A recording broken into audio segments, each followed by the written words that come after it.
Right. I want everybody to see this because they know it's FPV night. We're already live. Yes, we know we all got hot mics. We're all chilling out. We have a special guest with us tonight. So we're going to get started here in just a little bit. Special guest. We're going down the FPV rabbit hole. Yes. The rabbit hole. And then we can see there's Matt Cundiff saying hello, drone family. And then I said something back to him. Hello, Matt. Yes. We're going to solve all your FPV problems tonight. Or at least we're going to start them anyway. Woo! Yeah. I haven't had any Red Bull. Thank you for reminding me. I got Pete's Red Bull in the fridge, man. Oh God, no, Bill, you don't need any more Red Bull. No. I need to do this. I need to do this shit now. I need to do. Here we go. We're gonna try to have a normal show. Wait. I need to do this. Good luck. I need to do this. Wait. It costs extra for a normal show. Normal. But if we were normal, people would leave. Oh.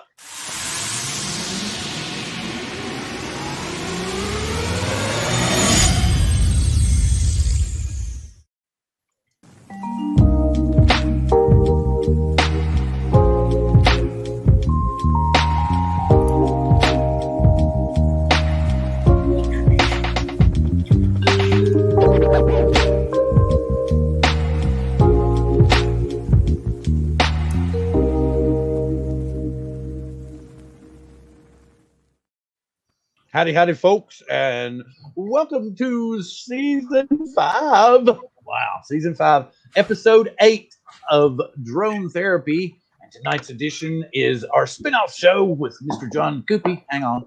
John Cuppi in the lead with our FPV ERRDAY. And our special edition ideas down the FPV rabbit hole. And I guess y'all noticed, like Nemo noticed, that there was a special character in the intro. And he was pointing that out earlier. So we're glad to have everybody here. And I'm having internet issues. So what I'm going to do is throw it over to John, and you all will watch me duck out real quick. John. Thank you, Bill. Hopefully he comes back soon. Anyway, welcome to the show. Welcome to the show, guys. Stop. Why are you laughing? Why are you laughing? Oh, my God. I don't know. Well, all right. So anyway, let's go around the table here. That's what we would normally do. And introduce ourselves. Indigo Ryno. I want to welcome Indigo to the show. Thanks for being here with us. I want to mention, congratulations, man. You just got a house, right, recently, and you're all hooked up and ready to start getting back in the hobby this summer. I know the cold is killing that, and I know how crazy it can be moving, but. Congratulations. I wanted to give you congratulations on that, dude. Thanks, man. I appreciate it. And hopefully you can share some of your experiences going down the rabbit hole tonight with all of us. And part of that is basically, the FPV hobby, there's just so much to it. And whether you're tuning, whether you're flying, whether you're, crashing, breaking things, fixing things, all of those things can tend to send you down a rabbit hole.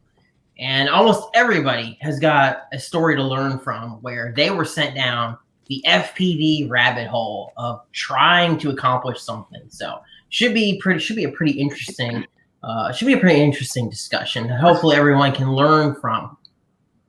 And in some ways, hopefully prevent maybe some other people from going too far down a rabbit hole, because sometimes the answer is just right in front of you. That's true. That's true. And so, Nemo, what's been going on your end of the thing? Not much.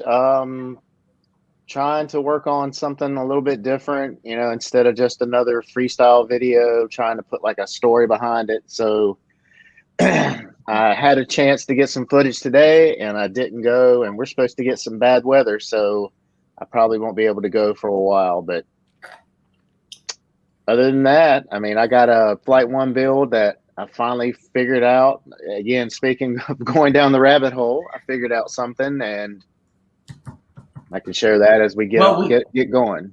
Absolutely. I want to throw it over to Mr. Ron Brown for a minute, and Let Thank him you say so what's much, going John. on. I want to welcome everybody in chat in here. We'll get to call the names out here in a few minutes, but I see we have a lot of a good crew in here with us tonight. And I want to thank Indigo Ryno for joining us for the special FPV show tonight. I think it's going to be a good one. I'm going to take notes. I'm going to learn all there is to learn about FPV during this show. All your FPV needs will be solved tonight. So Absolutely. I'll throw it back to John, and he can start tonight's agenda for the show. All right. You know what? Let's go ahead because courtesy, we have a guest up in the house. So Indigo, tell us about your recent FPV rabbit hole adventure, which I kind of saw that on Facebook, and I think this is a really good thing to bring up. Which one? I mean, it's like a tree. It's like a tree. Oh, okay. So there were more. Okay, I want to talk about updating the Mobula HD, and because of what they did with the Emu Flight. You bought it. It had Emu Flight. Tell me about that. So yeah, I bought a Mob 6 HD. It was a deal I just couldn't pass up. It was a local dude, and it had a Crossfire on it already. So I was like, yeah, I got to do it. So it had whatever Project Mockingbird tune he did put on it, or he thought he put on it, or whatever. I don't know, but it flew awful, just awful. Like if you tried to yaw either direction, if you did it in a small increment, it was okay. But if you tried to like snap left or right, it wouldn't do anything. I don't know. It just flew horrible. And so I fought with it, trying to tune it and trying to dial it in and fix it. Maybe it was something I was doing, and I kept tweaking with it. And finally I just said, screw it. And I reflashed it with the original Betaflight 357. And what do you know? It works perfect and flies great. Right, exactly. And we're talking here about this quad here, the Mobula 6 HD. And I think that this story is an interesting one because now you didn't go and update the quad yourself. You bought it used from somebody, and they had put a different version of Betaflight on it. You know, they put Emu Flight on it. Now, I have limited experience with Emu Flight. I think I mentioned before on the show. I put it on my Beta 85, and it actually flies nice on the Beta 85 with whatever stock settings that were on there. But with any change to firmware on these birds, especially when you buy a bind and fly quad that is pre-tuned, pre-set up from the factory, if you don't know what you're doing, your quest to make it fly better can actually end up making it fly worse. And one of the biggest mistakes that I see, and I think you guys can agree on this, is that people will get something like this. They'll maybe read in the Facebook groups about the new hot version of Emu Flight, Betaflight, something like that, and they'll think, oh, I got to update. I got to update and feel the better flight characteristics. And then it just ends up actually literally sending them down a rabbit hole of, well, this is not working. It wipes out all their settings. They forget to back things up. And it ends up being all for what? That's not to say that newer versions of Betaflight certainly don't offer good new features that may make the quad fly better. But if you aren't willing to sit down and completely look into all of the intricacies of updating Betaflight and all the new stuff that they put in there for you to tune the quad, then you're just gonna kind of screw it up. You're just screw the drone up because you're not gonna be able to tune it as well as they tune it from the factory. Right. So, John, answering a question from a novice FPV standpoint of view. So, what you're trying to say is don't upgrade Betaflight unless you know what you're getting or you have a full understanding of what it's going to bring. Exactly, Ron. Exactly. If you get a quad that's pre-tuned well from the factory and it flies okay and it flies nice. What I mean by that is you don't see any vibrations in it. There's no problems, right? There's no problems with it. Then stick with the stock. Stick with the stock unless you really know what you're doing. And if you're going to jump in and make a change for the heck of it, which I absolutely support experimenting with stuff, please back it up. back up your settings so that you can actually go back. Now, Indigo, you were able to get the settings from Happy Model's website, right? For that, We sure for that. did. Yep. Cool. Yeah. Cool. Dropped it right in, and yeah, like I said, it flies nice again. But here's something else to point out. You know, maybe he was flying it differently. Maybe he was flying it outdoors in acro, and maybe it flew amazing. I couldn't tell you because it's like negative 4,226 outside. I'm on the second floor of this building. The snow is up to about here. It's just awful. So we're not out there. So I've only flown it in the house in stability, and it was terrible. But maybe for the way he was flying it, it was great. I don't know. I didn't want to wait to find out because, quite frankly, I didn't buy it to fly it in acro outside. It's a little HD whoop, and it feels like a little HD whoop, like a little whoop with a mini GoPro on it. It's heavy, and I don't want to fly it like crazy. I just flew it to chill and cruise around the house, and that's about it. Exactly, and that's, I mean, well, look, mine was sent out to me for review, but I certainly really didn't have interest in flying this thing in acro once I took it up in the air and kind of figured out how it flows. Like you said, it flies heavy. It flies like a brick. It's really nothing like the Mobula 6, right? The Mobula 6 is nimble. You ever fly the Mobula 6? No, but I've flown other 65s and brushless 65s, and they're nice. This thing is heavy. It takes great footage, you know, for what it is and its size and everything, but this thing is so heavy, I'm really just not interested in doing any kind of acro with it. So John, I'm with you on that one. Would you recommend that Mobula for a beginner, or is that more of an advanced user's quad? I don't know. I would say it's maybe intermediate. You know, the big thing with this one is I kind of feel like this camera is fragile. I did bash this camera up quite a bit and it still survived, but I don't think it would survive like a hard hit on concrete or something like that. It would probably be best to get something like this. Yeah. Hold on one second. Take me out of frame. So, Ron, you mentioned you had some bad weather. Where are you located now that you moved? I'm in Plainfield. It's a suburb of Chicago, but further away from the city. Oh, I saw Chicago was getting a lot of snow just a couple days ago. Okay. Yeah, it's been awful, but I bought a new snowblower, so bring it on. I'm not shoveling. Usually when you do something like that, that means it doesn't snow all year. Yeah, exactly. Yeah. Indigo, do you do the conformal coat thing at all on any of your drones or no?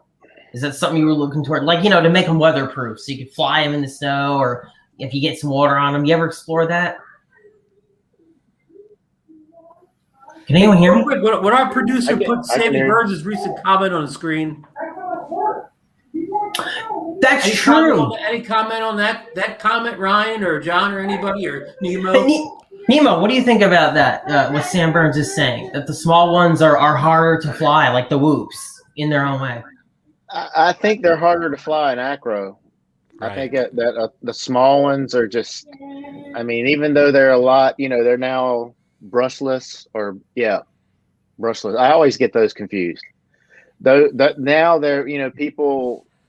I mean, I have one that's a 1S. I have the Hummingbird newbie drone, and I've taken it outside maybe one time and flown it. So I usually fly it inside in stability or angle mode, and I just rip around. I don't really.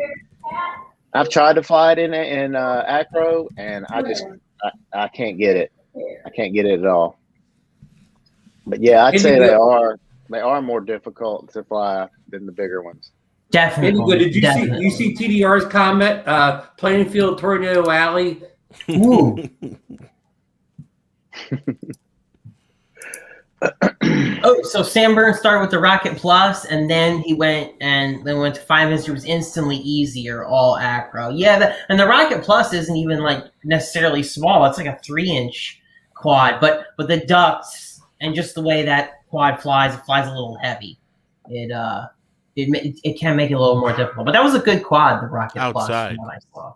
Yeah, outside. Yeah, I mean, it's pretty hard to fly your 5-inch in acro in the house. I'd rather fly the whoop in the house.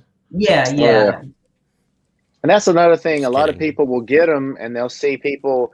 You know, there are people that can fly like a brushless, inside doing acro and make it look really, really good. I can't do it. I don't know why. I've tried. I get upset. You know, I just want to do like a roll and pull out of it. And Me too. And you know what happens? Like I end up getting nervous, and when I try to do that roll, I end up like smacking into my couch because I'll literally do it like over a couch. So that if I do the flip and I miss it, and it's going right into the couch. And then I've also tried it and gotten upset because I ended up crashing really hard and broke something. And I'm like, you know, why the hell did I do that? I should have just stayed with like a stability angle mix type mode and leave it at that. And for the most part, that's what I fly when I'm in the house. I fly stability mode with angle mixes. Yeah. And usually, oddly, the Hummingbird stuff is usually really, really good. So I don't know. I mean, I don't know what the one that you got, the ones that I've got, like I have Hummingbird or Mockingbird on both of my newbie drones, and they fly great. So I don't know.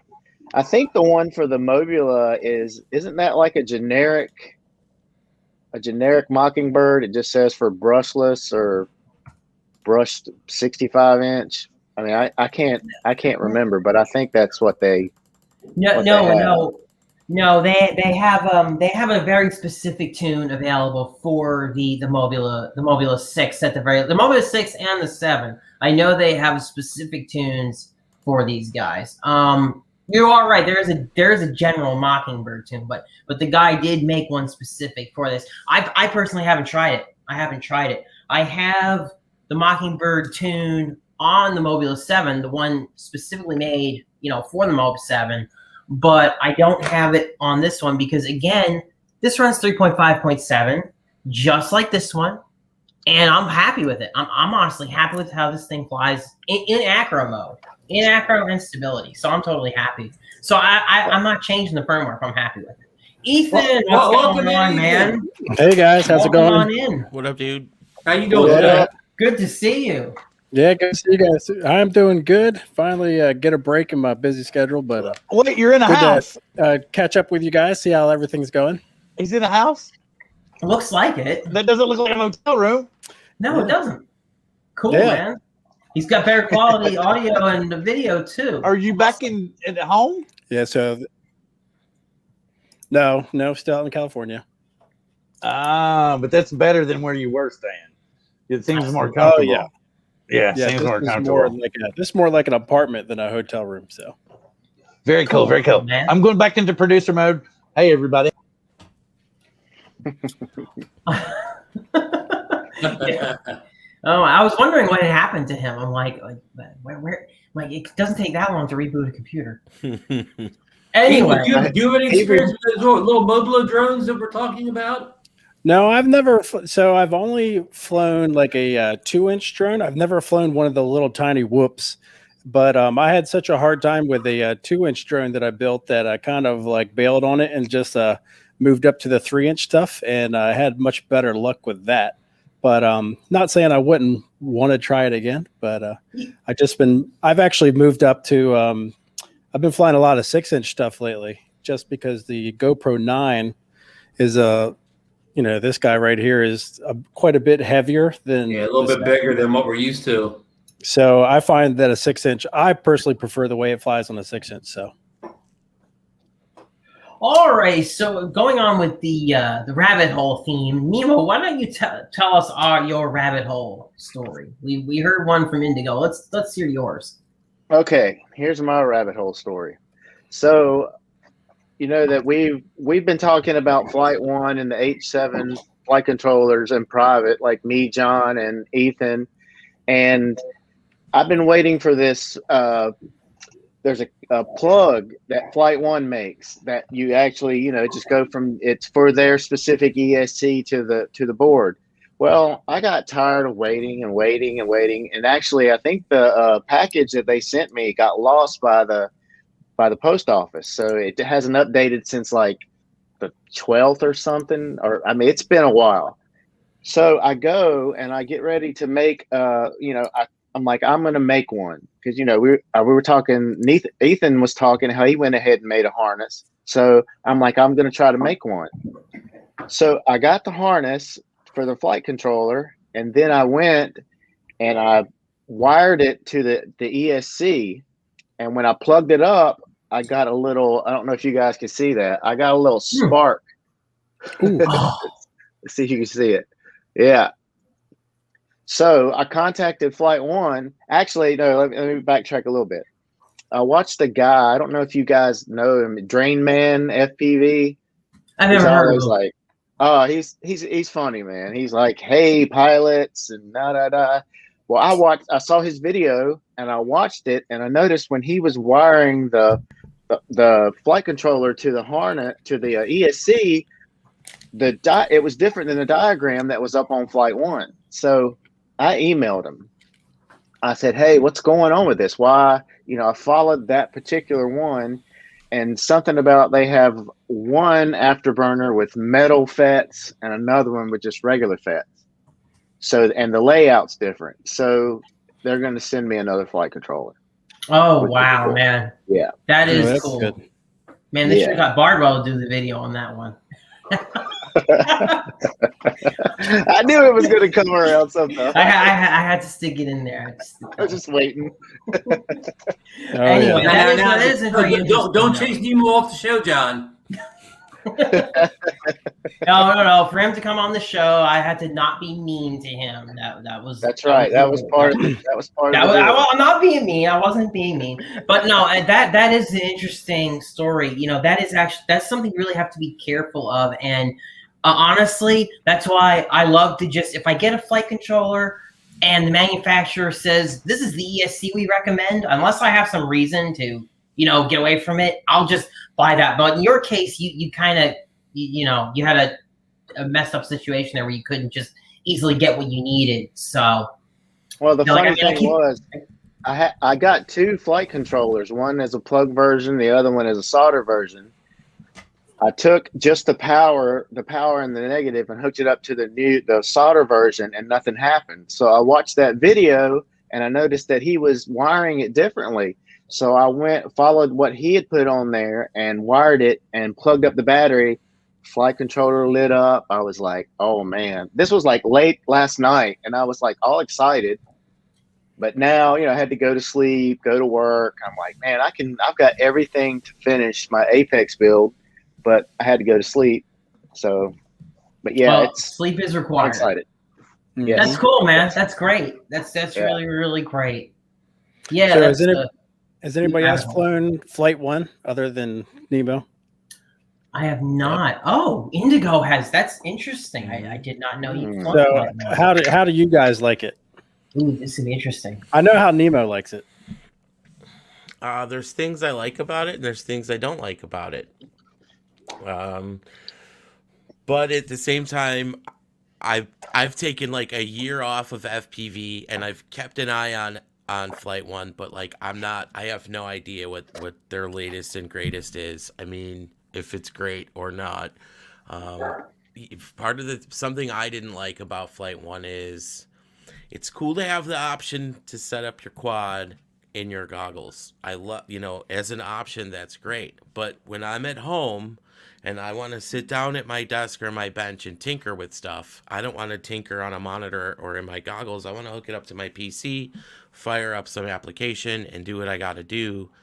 And that wasn't an option back when I was playing around with Flight One. So, well, guess what, bro? They now have that. Yeah, but I heard it's still not working right. Or I don't know if it's true, but yeah, it's a little. It's weird because the setup is basically, you see what you see in the OSD. Like if you were like hooking up a flight controller in your goggles, you see the OSD, and there's a couple of little, you just like, it kind of goes into the whole theme of the show that once you start getting into it, like you got to research a little bit because Flight One is completely different. I mean, right. It a lot of little, like you said, it's got a lot of little quirks to it. Mm-hmm. But once you get it going, it really is great. It has been for me. I mean, it may not be for everybody, but I love it, man. I really, really do. And I haven't tried the 8.7 yet. I just got Revolts, but Falco X is like really, really good. It's really nice. Yeah. Right, Oh, yeah. So Ethan has a really great rabbit hole story. Oh my God. Yeah. Nemo's laughing because we literally spent days on this. Well, he did more or less.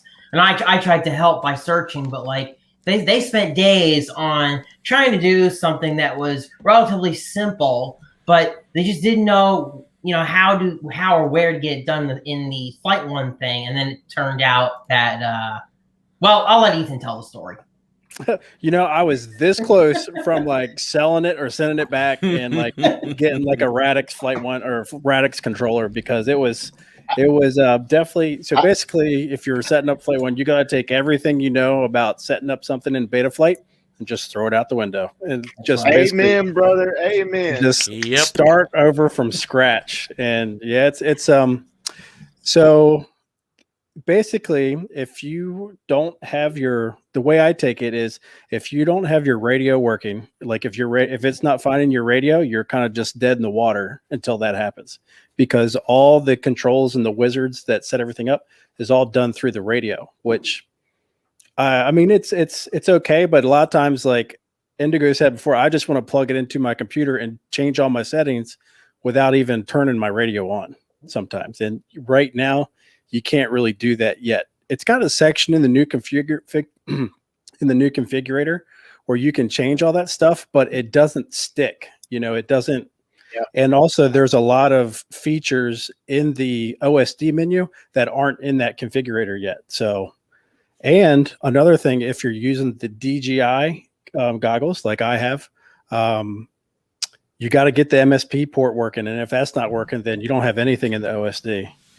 But and the OSD menu that's in the DJI goggles only does like your PIDs and rates. You don't have access to the other menu that's in the Flight One OSD. So you have to do it on the computer with their alternate OSD with your radio instead of your mouse. So it's a little different. I'm getting used to it. So it flies pretty good. I still need to spend some time with it to dial in the rates, because the rates don't match up with Betaflight, and like just change the PIDs, or a lot of people say try some of the default PIDs that are in there, the different PID settings by the different pilots. So I'm going to give that a try and see how it does. But straight out of the box, it flies pretty smooth. But yeah, it does some weird things that I'm not quite used to, and I don't know what it's doing. Like the Cerebro feature on the H1 is turned on, and it's doing something in there where I feel like it's flying by itself sometimes. It's kind of a weird feeling. That's the AI taking over. Right. That's what I think. I remember I did like a snap roll, and it was going at a constant rate, and then like when I got 3/4 of the way around, it just automatically flipped over flat by itself. And it just caught me off guard. So it's AI. Actually, I watched a video from Willie about that, and he was talking the Cerebro. I've never used that, so I don't know anything about it. But he said that's how you just set that, turn it on, and then leave it alone. And that supposedly that's where the great new discovery of artificial intelligence tuning is implemented into Flight One's 32 kilohertz flight controller. Yeah, I think he said in a video, I have to double check, but he said that you can turn off all the other filters and just use that. So yeah, I want to give that a try. That's the video I watched too. And you have to have the 8.7. You have to have the 8.7 to do that. It doesn't work on the Revolt. Yeah, I'm curious to see if it gets as good, because I've got the Radix and my Zeus quads. They're flying awesome right now. So we'll see. We'll see if it flies. The Radix is still the best one out of the whole bunch. So try some of the defaults, man. I mean, I'm telling you, because the little beta FPV quad that I put beta flight or flight one on, the first time I was flying it around and it had jitters in it, and it was flying like shit. Sorry, sensor. But that's fine. I tried like 3 or 4 different tunes, and I can't remember which one I got on there, but I mean, it flies amazing now. Well, I wouldn't have had all these issues had like so apparently on these DJI air units, the MSP connection can go bad. Apparently, I didn't know that. And I didn't know that either. So that's why I wasn't getting OSD in my goggles. I just kind of switched out the air unit because I got, I'm fortunate that I got a couple of these laying around. So I just switched out, because they just plug in the back. These do.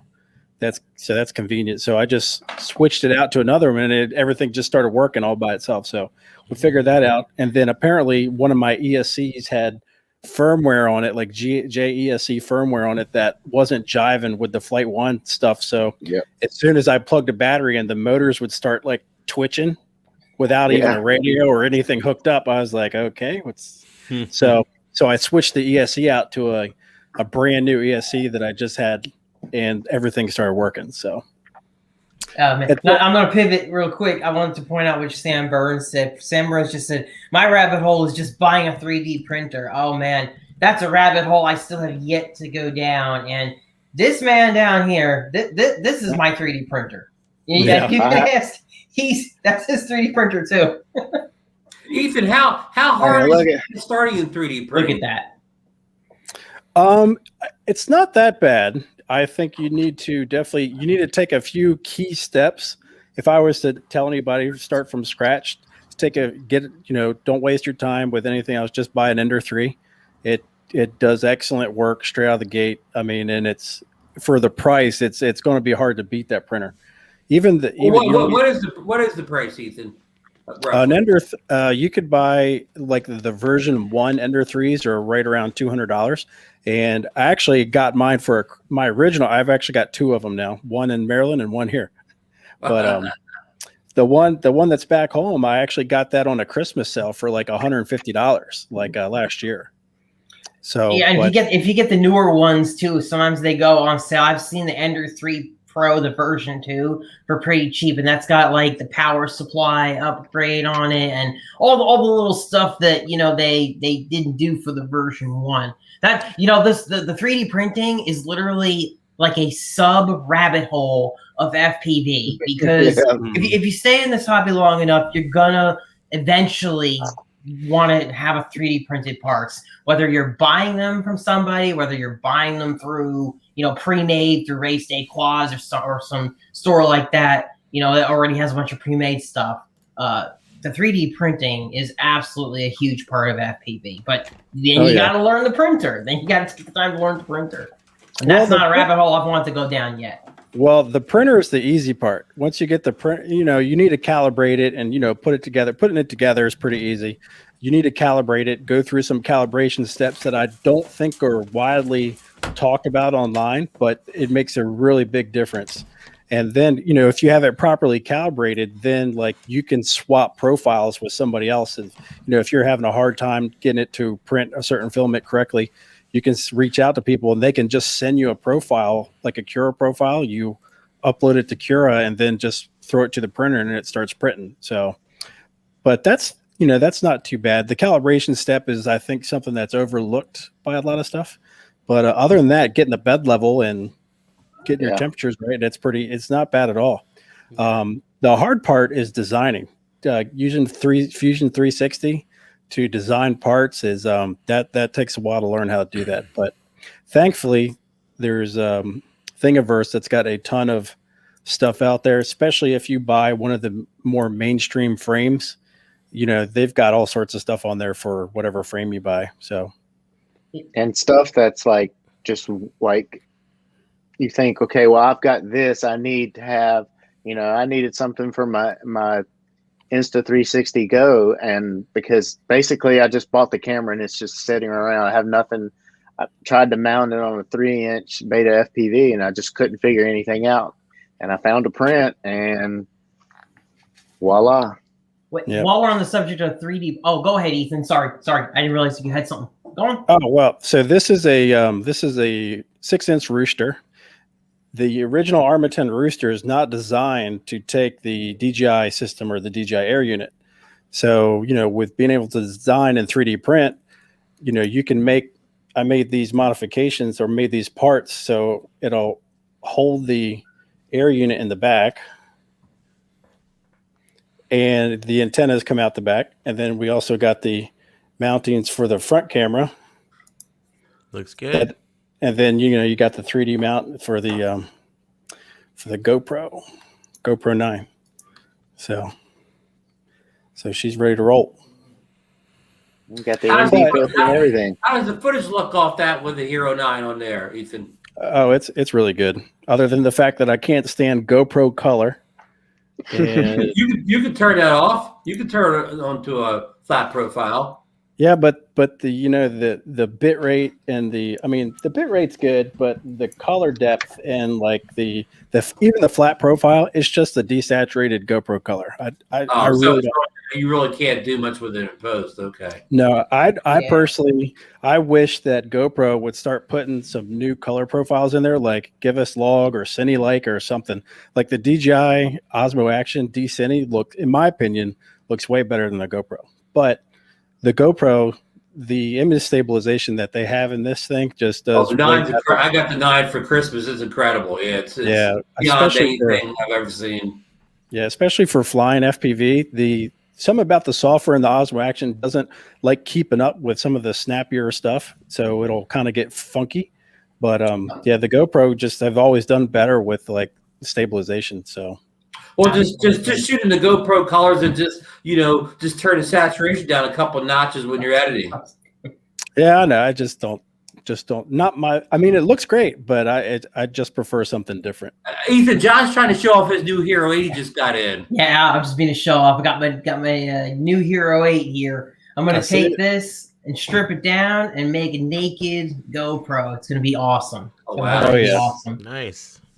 If GoPro would do what Insta360 would do with that SMO 4K, oh my God, they would sell a ton of them. I know. I wish they would. Unfortunately, they just don't seem to be too interested in FPV, and it seems like they're more interested in selling those stupid remotes that you can change the Pro Tunes on. Because after removing Pro Tune from the GoPro app, they really just screwed over a whole bunch of people. Hey, John, I don't know if you caught on to that, but what Ethan said was pretty slick and went right past you. Oh, I must have missed it. Now, 3D printing is definitely down the rabbit hole from FPV, okay? It was caused from FPV, at least for me and a lot of us, okay? Mm-hmm. But learning how to 3D print is a whole thing by itself. And he just said tuning your printer and getting your bed level and learning how to print and all that stuff. That's one whole thing of nights of reading and researching and printing and failing and printing and failing and finally getting it right. And then something happens. You start designing. That's a whole new freaking ball game, dude. Because now you're like, how do I design stuff? And then you start looking. And for most of us, we go to Tinkercad. Tinkercad was easy and free. And then it starts from there, and then you probably get into something like Fusion 360, or I don't know, that's as far as I got before I hit my intermission. But like, again, it's down the subject of down the rabbit hole. You know what I'm saying? It's just how it is, man. It is. It's like a sub. That's what I was saying before. Actually, it's almost like a sub rabbit hole that fits into the category of the FPV hobby, because you're gonna come across 3D printing if you stay in this hobby long enough. I mean, it's something you're going to be using some kind of 3D printed part. I don't care. I don't care what model you're flying. Eventually, you stay long enough, you're going to be doing 3D printing. That kind of brings me back to Indigo. I actually remember when you printed some Tiny Hawk freestyle bumpers. Remember that? Mm-hmm. You designed? Did you design those? Oh, you got them. Okay, you got those them. were a Thingiverse print. Yeah. Thingiverse print. That time freestyle. That was a rabbit hole in and of itself. Oh my god. That was a dumpster fire. Let's be honest. Yeah, that was a dumpster fire. Oh man, dude, you went through how many boards on that thing? Like what? Like I don't know, a couple. I have a freezer bag full of freestyle parts. Let's put it that way. Yeah, dude, mine just decided to up and die. Just one day, and like for absolutely no reason. I still have no idea why it died. Granted, I did beat it up quite a bit, but like that drives me crazy when a quad that you had that was perfectly fine, then you go to fly it, suddenly it just doesn't fly. Like I could accept if I crashed into something really hard, killed it, or whatever, but to just try to start it up in the field and it doesn't go. Ugh, Yeah, that's just that pathetic. sucks. Really Yeah. does suck. See, what was really good about it was the thrust to weight ratio. So it flew nice. Okay, that's what it was. But in reality, the parts were garbage. That board sucked. That did. In fact, here, Yeah, the board was pretty bad. It just didn't it's have. right there. Mhm. There's my freestyle, sitting there, nice and safe, away That from has the like snow. the board like kind of longer, all in one. Kind of like, does it have the one that the same one that's in the Tiny Hawk? I want to Yep. say I think I have the Freestyle 2 sitting around here somewhere. Yep, it's The that hell longer is that? board. Yeah, It is, hate and it's it. an all-in-one. It's I hate it. an all-in-one. So if it fails, then you're basically SOL. But it does fly great. I mean, Emax does a great job tuning their stuff, at least in my opinion. I have really yet to find a quad that disappointed me actually from Emax, except in terms of how it flies, except for the Baby Hawk R4. Like that I hated that, the 4-inch Baby Hawk R. But everything else usually flies great, and the freestyle is no exception. But as you said, if that board fails, then you're done. And it's funny Right. because at the time mine had failed. They still didn't have the Freestyle 2 out, and you're faced with buying another board that's really was inadequate, honestly, for what it had on it. The Freestyle 2, they beefed the ESCs to be a little more resilient. I actually don't see that many people complaining about burnout with the Tiny Hawk Freestyle 2. That seems to be doing pretty all right. But that's the whole version 1, version 2 thing that unfortunately the FPV hobby goes through all too often. Very sadly. You guys know exactly what I'm talking about. The V2. I have a 3D printer question. So if someone sends you like something from Thingiverse, can you just like alter that or make it like change like a leg or something? I mean, how hard is that?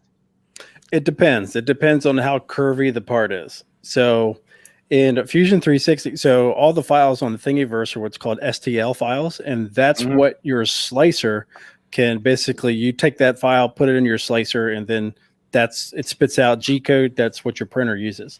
The problem with an STL file, it's all made up of triangles. It's not actual 3-dimensional parts.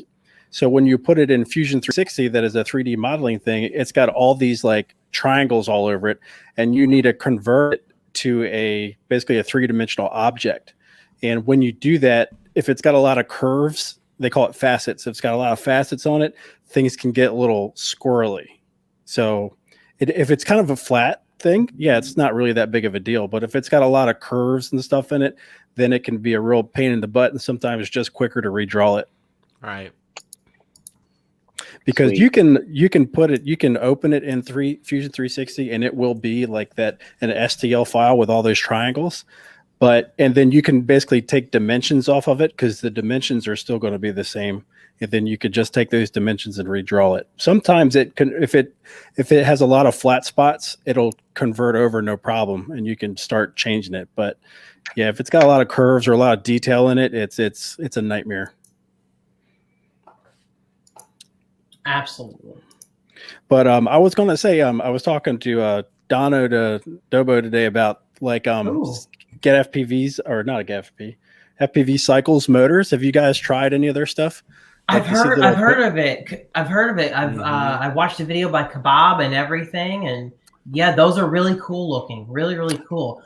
Yeah. And those are the GemFan Cinewoop props as well. I've actually seen a few people use those on the Green Hornet. I was thinking of trying those out, because my Green Hornet is a rabbit hole too. That's that's a whole other story.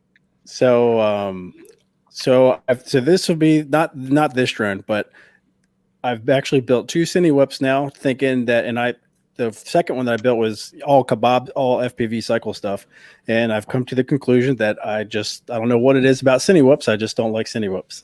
I don't like how they fly. Yeah, they're a lot of people get them and they don't realize that those are specifically for, slow. I see people out freestyling them and stuff, and it's just like, oh, it doesn't fly good. Yeah, they're using it wrong. They get the idea that, oh, this is really safe, so I'm going to do FPV safe with the ducks, and then they don't realize that they've basically bought a flying tank. That's the problem. That's the problem.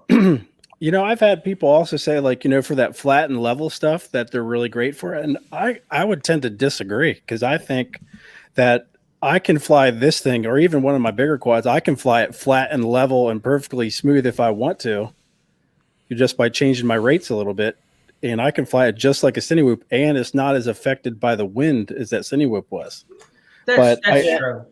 I get the idea of like bumping into stuff. Yeah, you could like I was going through leaves and stuff with the Cinewhoop that I think, this would probably get tangled up in. But other than that, or bumping into stuff, I just wasn't feeling it. It just wasn't my cup of tea. Yeah, I don't disagree with you on that one, in a sense that, if you're not really hitting too many gaps and you can keep yourself from running into things, then it's fine.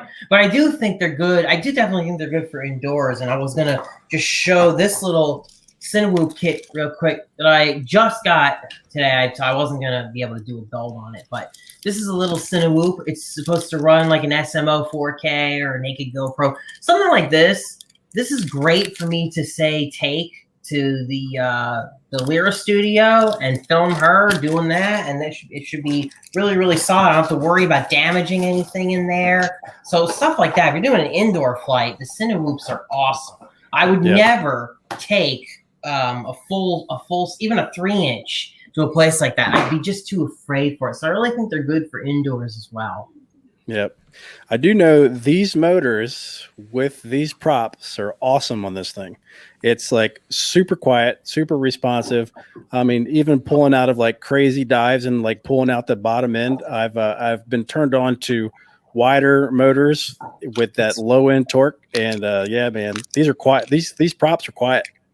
Cool. See, that's good to know, because I have a 5-inch iFlight Green Hornet. And unfortunately, this is my little rabbit hole story. Unfortunately, my rabbit hole story with it starts back in early June. The Green Hornet version 1, the first batch of them that came from iFly or Banga, wherever the hell you ordered it from, had an issue where the motors just get really, really hot. And basically the problem is that the motors were inadequate for it, and even the props that it shipped with were not good. Like, it was just a big combination of all not good if you decide to run a full-size camera like a GoPro or whatever. That's not naked on it. And my first flight out with it, the motors were just boiling hot, just absolutely boiling hot. I knew something was wrong, but I thought that, well, it's put together by iFlight. I must just need to retune it. I must just need to retune it. I tried filters. I tried all this stuff. I went back to stock so many times to see if I could get these motors to stop boiling. And then I just decided to put it aside because I had to move on to other stuff, right? I had other stuff I wanted to get to. Then that's a rabbit hole. That's a rabbit hole for sure. That is a rabbit hole. The tuning rabbit hole. It is a tuning rabbit hole. But in my case, I was trying to tune something that you couldn't tune out, because when I finally searched the groups months later, a bunch of people all were reporting in on the same problem. As more and more people got this V1 of the Green Hornet, they all reported that the motors were just getting boiling hot. And finally, I came across a great video by a guy named Curry Kitten on YouTube. He does a lot of reviews, stuff like that. And he describes the whole Green Hornet version 1 adventure down the rabbit hole of getting his boiling hot motor issue to go away. And he literally talks, it started just when mine did. He's like, I got the thing back in May, early June. He got it solved by like November. iFlight finally got around to sending him parts and all this stuff. I mean, it's just crazy how long it took them to get it resolved. But you know, it just sucks. It just sucks when you think you've got something that should be good out of the box, and then you go to try to tune it, right? But it was built wrong right from the beginning. I mean, it's just crazy. So now I actually have a situation where the Green Hornet is sort of a loss unless I get a naked GoPro on there, because it's not good for anything else. It's not able to carry a full-size GoPro like it should be able to. It's just too heavy. It's literally just too heavy. So just honestly ridiculous. The best iFlight could do for me was give me 30% off the new motors, even after I linked to them the issue. Even after I linked to them the issue, they said, we give you new motors for 30% off. And I'm like, yeah, no thanks. I'm like, that's not acceptable, but that's the best you're going to do? Okay, then. See, very disappointing. You're describing a rabbit hole, which leads into another rabbit hole. Like, you've got this quad, you've got motors, VTX, flight controller. Take it, you know, this is what happened with this one. I have that toothpick quad frame sitting around, have nothing in it. So I took all the stuff from the Beta 85 XV2 or whatever it was, the pusher style quad that I thought just flew awful. I couldn't get it. It just flew bad.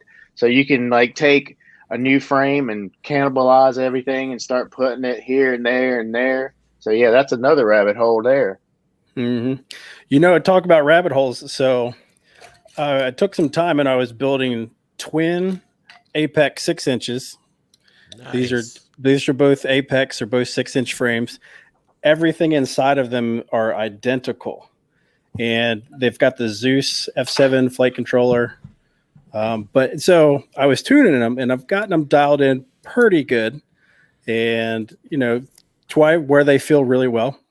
Even dived into black box on both of them because they've got the flash, you know, black box, so it makes it really super easy to read.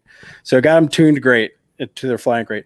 And then I have my other Radix one that I haven't flown in a long time. And then I just picked it up the other day and flew it after I flew these other two, and it just flies amazing. It's just night and day difference.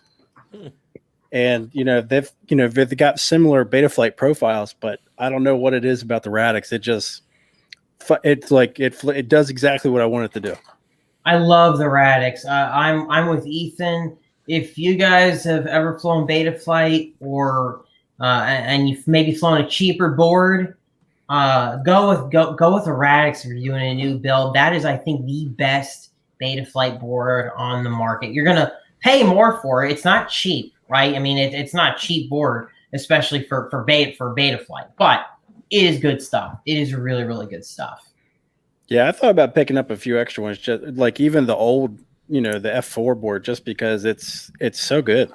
So I tell you what, too, the community, when I was first learning about Radix, when I did my first build a couple years ago now, the community there is awesome on Facebook that they have. Martin and Jay and them, they run that group. It's really, really good. All the people there are super helpful with any kind of questions that you may have about it. And they'll often just jump in and help you. Actually very similar, I guess, to Flight 1 in a sense, Nemo, that, you know, Ethan had a DRL pilot, Nick Willard was helping him through his issue. So Radix also has that going for them, you know. So it really is. It's worth every penny if you're willing to spare it, and it can actually save you from going down a rabbit hole too far, because everything really just works well in the whole Radix ecosystem. You're not going to be chasing too many crazy things down there, and if you do, chances are somebody's already had the issue that you did. Mm-hmm. I would say the only thing that would go good. That would go good with something like I've thought about maybe something like a future episode of, like, you know, cheap versus premium and kind of compare the two. But that to me, that made a lot of sense, because, you know, you've got two companies there that all between us, we've all both dealt with or, you know, have some kind of building experience with them, and we've got assistance for it. So a lot of these places that sell them, they don't have that. And I think that's a topic for another day. But that's another. Yep. Oh, wait a minute, that's another rabbit hole. Mhm. There's another rabbit hole. You know, I would say as of right now, I've only been flying for, I don't know, just over a year now or so. Maybe it's 2. I don't know. But as far as like being able to tell the difference between cheap stuff versus expensive stuff, I can't really tell a difference between cheap and expensive motors. And I can't really tell a difference between cheap or expensive ESCs. It's like I can't tell a difference between my, BL Heli 32 ESCs versus the BL Heli S ones. I personally can't tell a difference. And as far as durability goes, I haven't had any issues with either one. And now as far as flight controllers, I can't tell a difference between the Zeus F7s or the Lumineer Ultimate F7s. But the Radix, I can tell a difference. It's a big difference. Oh yeah, even in the tuning aspects of the Radix, like the Zeus F7 took me it was a little more work to get that tuned right. Now, granted, I was asking a lot of it with the Chameleon build and the 3D printed parts and all that crap, but it still was a little more work to do that. But with the Radix, it's just that botched gyro, man. That's really what it comes down to, I think. And they've just got it really locked in with it. Yeah, it works. It flies great. Now I'm hoping to get the Flight 1 dialed in that well. We'll see. Absolutely. Let me say hi to some people in the chat here. We've been ignoring the chat the whole time, so I want to give them just a little bit of love here for 5 minutes. Take a quick break from going down the rabbit hole. I want to say hi to, let's see, I'll start with TDR Drones and E-Bikes. Thanks for coming in. TX Arch Drone Guy, I hope you're doing good there in Texas. Me Drone, thank you as well. Ron Brown, Mr. Ron Brown's here with us. But he's very active in the chat. Very active. I love that everybody's come in, John, but go on though.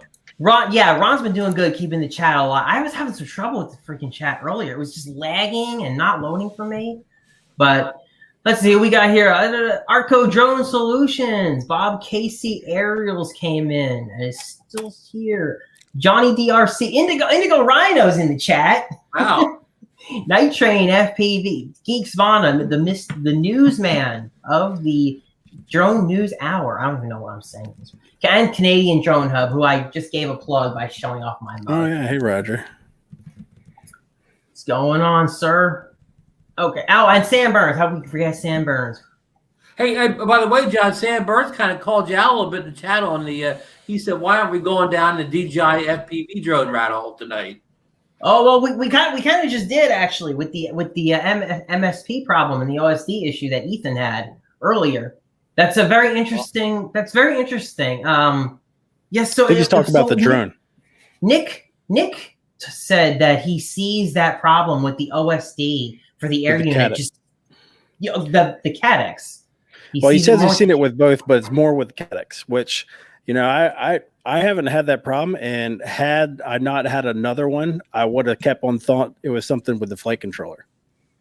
Yeah, I would have thought the same thing. And the air unit, the air unit is known for being a tank. The DJI air unit, I have seen those things in the groups that look like they've been run over, and people say it still works.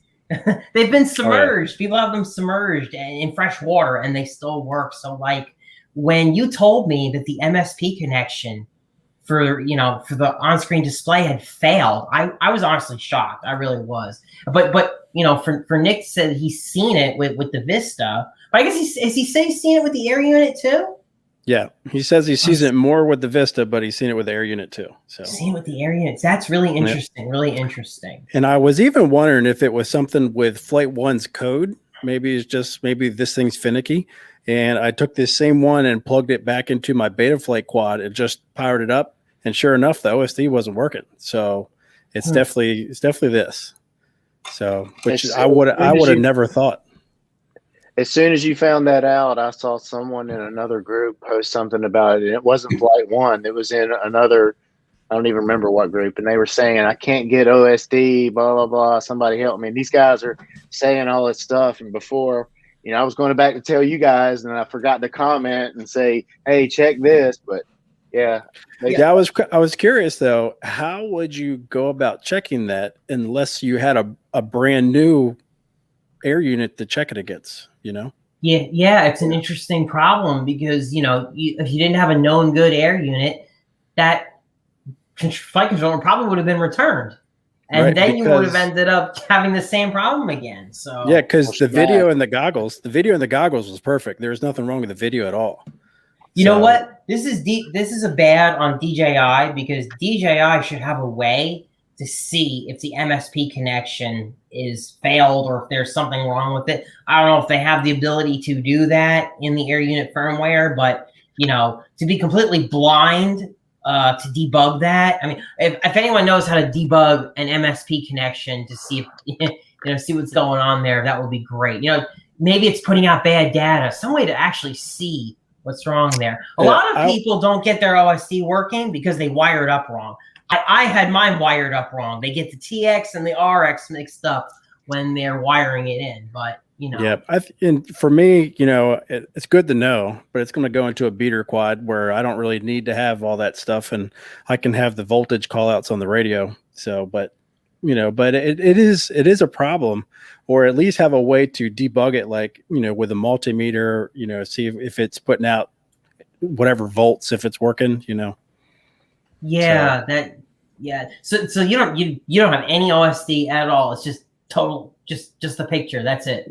Yep, just the video. That's it. And I mean, the OSD elements from the DJI air unit, like the milliseconds, the output, the channel, right? That stuff is the goggle, the goggle voltage, the goggle stuff, right? Yeah, the SD card, all that stuff is there, but the stuff from the drone is not. Nothing. Yeah, like the battery voltage and all other stuff. Right. Yeah, it's just gone. He's a real man. He doesn't need all that crap. He flies by the seat of his pants. That's right. For close freestyle stuff, sure. But if you're sending it out there, you want to, because I tell you what, you get ripping, you forget about the battery voltage real quick. Oh boy. Oh yeah. But I tell you what, I was ripping yesterday in the cold, and you don't forget about the battery voltage when it's cold. You keep your eye on it and you obsess over it, because I'm just watching it drop rapidly and not wanting to do anything. I was flying in like 10 degrees. You know what I would really like to see Betaflight do, aside from a whole bunch of stuff, but my one complaint that I have about like FPV quads in general versus camera drones, the battery management stuff sucks. Like, it's all on you as the pilot to bring it down when you're supposed to. I don't know how many times I've destroyed, $20, $30 batteries because I'm flying along, and then I'm giving it throttle and like nothing's there, and it just slowly comes down. And I'm like, oh, that battery's done. Once you get to that point, it's usually toast. I wish there was I really wish there was something in Betaflight where you could say, hey, when I hit this voltage, put the throttle limit at like 20% cap or something, so bring it back right away. I'm glad you bring that up, Ethan, because all the leaks and rumors are saying this week. It looks like the DJI FPV drone will have, I'm going to call them normal camera drone batteries, and not the type of batteries that you guys have to deal with in the FPV world. What do you think of that? Yeah, I think it's going to be really cool. We'll see how it does. I've had a few insider people tell me it flies like crap, so we'll see. Yeah. Sammy Burns asked a question a while ago to the panel, asking if anybody in the panel plans on getting the DJI FPV drone. Oh, well, Nemo, we knew Nemo's answer ahead of time, but anybody else? But hey, it's a hot drone right now, and this is the FPV show. I know we talked about going down a rabbit hole, but yeah, the DJI FPV drone has been a rabbit hole of rumors and whatnot. So that it counts, right? It counts, right? That's a real rabbit hole. We all got to look at it.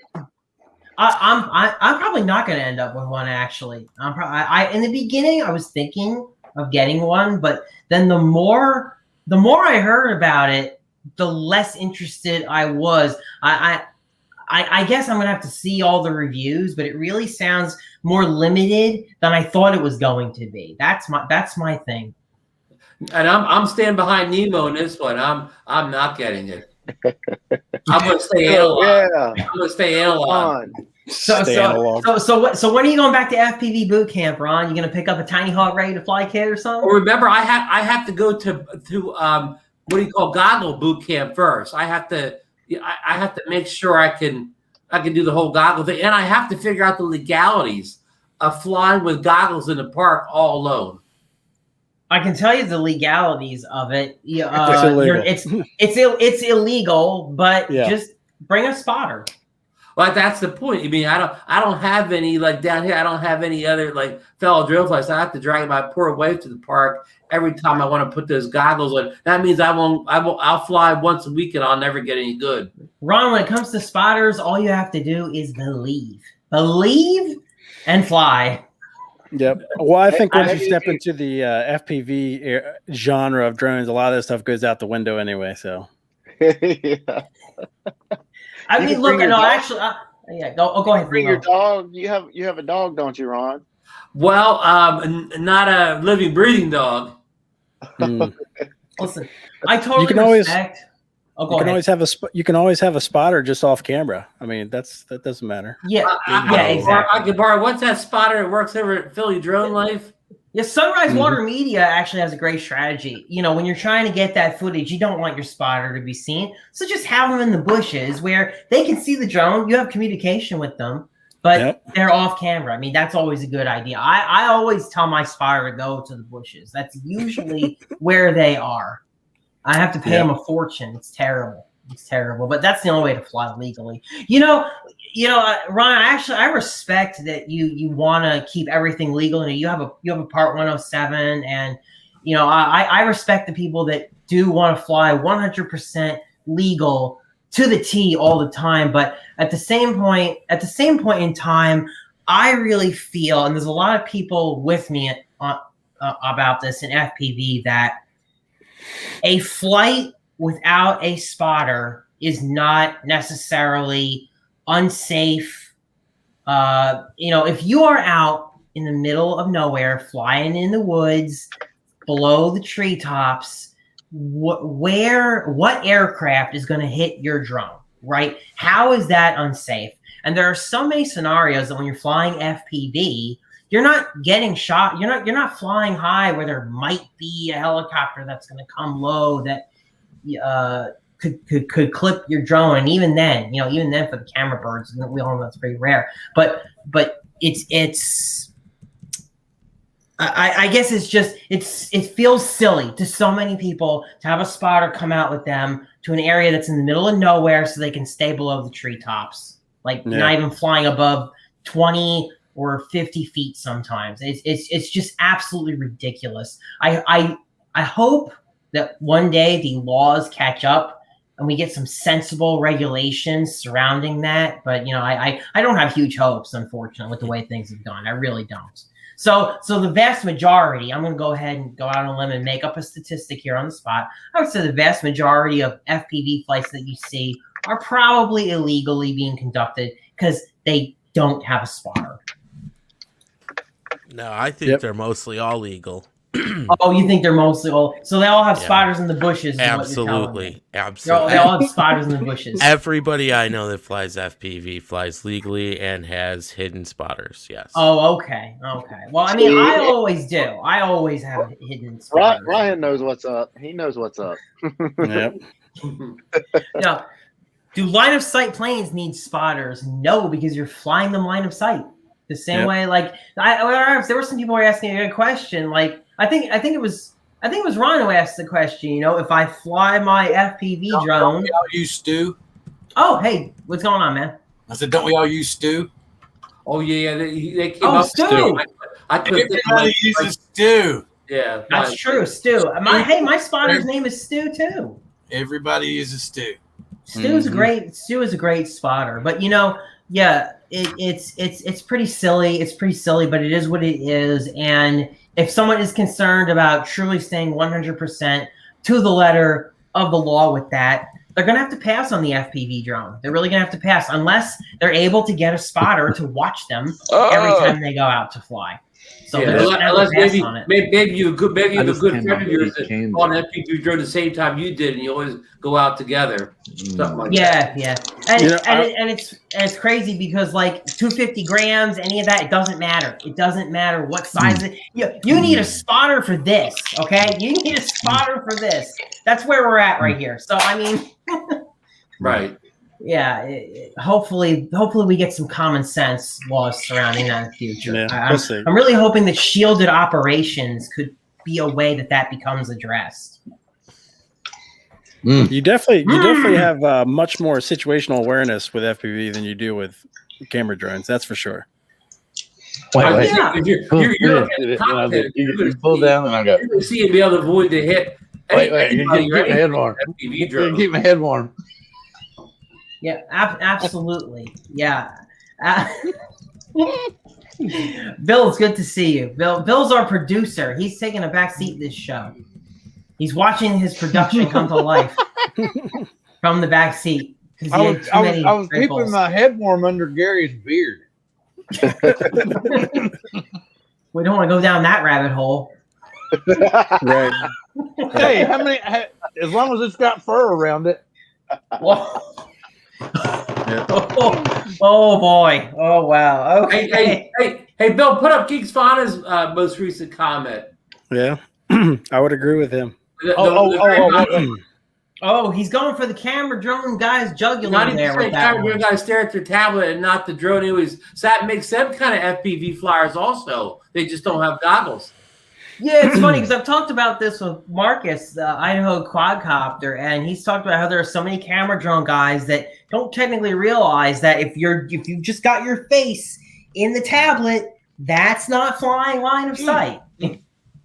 Now, technically, you're actually supposed to have a spotter who's watching it while you're focused on the tablet. So, but you know that it's a little more damning when you have goggles on. Okay, that's why you always got to have Stu in the bushes helping you where he can hear you. You can hear him, and he can always tell you where your drone is, so you don't hit that helicopter that's about to land in the middle of the woods. I mean, it's very important. Middle of a ballpark or something. Hey, John, I think I may have a new career. I think I may become a professional observer. An FPV spotter. Yes. Somebody can say, "Can you meet me at the field in 10 minutes? I need a visual observer. I could pop over there and you charge, whatever reasonable fee is, and Ron, I'm gonna make the app right now. I'm gonna call it Spotter, SPOTR, and you could be the first member on it. We better patent this, John. We This better. is big. That's absolutely. We're going down another rabbit hole here. That's And hilarious. the FFA will get mad at us because they'll say, that darn John and Ron, they're making all these darn FPV flights legal now. Geeks Vaughn is saying there's a big change coming for line of sight and definitions, which will help the FPV hobby. Yeah, listen, I'm being cynical about it, but We're tongue in cheek here, folks. in the new remote ID rules, they actually left the definition of seeing the drone kind of out in the open for them to work with, and they are studying what is called shielded operations right now. They're paying almost $1 million to universities and stuff to basically study. This was meant to be a joke. You're making people hungry, Bill. No. There's one person. It was meant for one person on the panel, and he was already shaking his head. But the thing about it is he knows I meant it as a joke. But the problem is once you start eating one, you can't stop. So they're dried mangoes that you can get from Costco. And I mean, they're like the best dried mangoes. Dude, and if you get them from Costco, it's like a massive bag, dude. Yeah. I feel like I'm missing out because we don't have a Costco here. I mean, only have Sam's back to Club. New Jersey. Yeah, you know what? I don't want to come back to New Jersey bad enough for Costco. Sorry, Ron. Okay. Yeah. Jamie brought home that huge bag of mangoes from Costco, and when I saw it, dude, have you ever seen Bill's got the munchies. that Dave Chappelle movie where he's a janitor and he works in the hospital and then he's got to go get some medicinal marijuana? He has a certain reaction and he kind of falls over the counter. That was kind of how I reacted. I was very excited. Oh my god. Wait. Isn't Costco a cult? Geeks Fine, when you come to the U.S., I'll pick you up and we'll immediately go to a Costco. Yeah. Oh my god. Oh my god. Yeah, there's a bunch of them out here. We've got a few in Baltimore, but there's definitely like a lot more out here. 5 minutes. Did they sell away. FPV drones at Costco? Actually, man, you Not can yet. get still. You can, They well, probably will, and whenever I was this gonna DJI say, one comes yeah. out. yeah, I was just thinking they will. well, they sell everything else DJI. Yeah, So that's you what know they they're sell going that to sell drone. that FPV Yeah. drone. And they will March 2nd, John. There you go. There you go. So go to Costco and get your FPV drone. Okay, here's the thing: are we hearing that it actually has an acro, or is it more like a stabilized acro? Acro Light. It's like an acro light. Yeah, what Ron was What do you saying. mean It's- acro light, What man? does If it's that acro mean? light, you'd be crashing into every damn thing. I've heard it's got horizon mode. I didn't get a chance to watch Position hold, like position hold is like your Mavic. That's basically what your Mavic does. And then it's also got full acro, but it's hard to, it's some kind of switch configuration to get into it, to get it unlocked, to get into that mode. Is this some rebellious thing from Gary? That's what I think I think that's so. what I've been Yeah, told. he's leaving because Ron. It's in protest, man. Nemo, Yeah, I've heard we had FPV, normal FPV for like an hour. We can talk about this DJI FPV drone for a little bit. I opened the floor, okay? Hey, John, isn't there rumor that DJI their next FPV drone will be an analog FPV drone? I would say that doesn't make any I'm sense. trying to get Nemo back in, John. I know, dude. Did I sound anything? Ken's here. Oh, hello, Ken. He just got his 107, right? Mr. 107. Oh, Congratulations, sir. He got his recurrent 107. Oh, okay. Yeah, he's already been. He got his second round. Yes, it can be flown like a regular camera drone. Yes. Okay. Okay. Somebody say analog. Oh yeah, DJI's gonna make an analog FPV drone. Yep. So there's everybody that's asking about. I've been told that it's got basically like Mavic mode, it's got horizon mode, so like your tiny whoop stuff, and it's got full blown acro. But to get into acro mode, you got to do something funky with the switches. It doesn't like let you jump right into it. Some safety feature, I guess. So. Oh God, this reminds me of the Blade Chroma days where you have to flip a switch 3 times and then do it another time. I wouldn't expect the DJI drone to really, crash a whole shitload. And if you give it to somebody like Ron, no offense, Ron, right out of the box, and then Ron switches into acro, what's going to happen?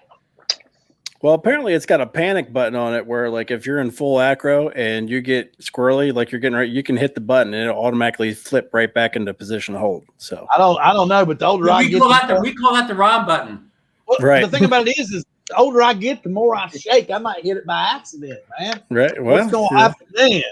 I don't know. I'm just worried about that stuff. And apparently it can only land and take off like a Mavic. So I would imagine the transitions though, like transitioning from like Mavic mode to full acro and the full acro to back to Mavic would like mess with me. To be honest, so that kind of makes sense to me that they would do that. But with this, it sounds like some kind of Batman tool. Switching to Mavic mode. Yeah, I know, right? Like FPV mode. Switching to stabilize. Yeah. But it's really funny though. You know what's really funny and interesting about all this? iNav has been able to do this for years. But apparently Ken Heron gave a full flight report on capabilities. Geek Svana's got the video. Him and Geek Svana went back and forth about that drone. So I haven't seen the video yet. So we're kind of just speculating about information that may already be out there. So wait a minute. I am interested in the camera though. You can add an "oh crap" button. Really? Because Ken Dono wasn't too impressed with it. He basically kind of described it as an Osmo action. It says it's got a wider field of view and but it's got descending, 4K 60, Ooh. Okay. And rock steady. So it's it has some sort of modified Osmo action. So it has image stabilization. Yeah, what it records to the onboard SD card will be stabilized. Ooh. That's what we suspected they would do. Doesn't it have a gimbal in the front? Yeah, so apparently you can adjust the gimbal pitch while you're flying. So like if you want to go faster, like you want to crank it up to like a 30 pitch or something to go really, really fast, you can do that. Or That's like cool. yeah, that's a pretty slick. That'd be great for chasing stuff, you know. Yeah, Right yeah, now, you can just adjust it on the so you can spot. change your pitch angle. Yeah, you can change the camera pitch. It, you know, with FPV, how fast you fly really is determined by your camera angle. Oh yeah, yeah. If you have a very high camera angle, obviously. But here's the thing. Here's the thing, Matt. Are you going to turn around 3 months later and drop $2,000 for the whatever they call the new foldable drone, Mavic 3 Cloud, with the smart controller? Because that's How what do we know it's even coming out? How do we know that's coming out? Because Yeah. the new FPV drone is going to have OcuSync 3. Do you think they're going to just waste that on one drone and one drone alone?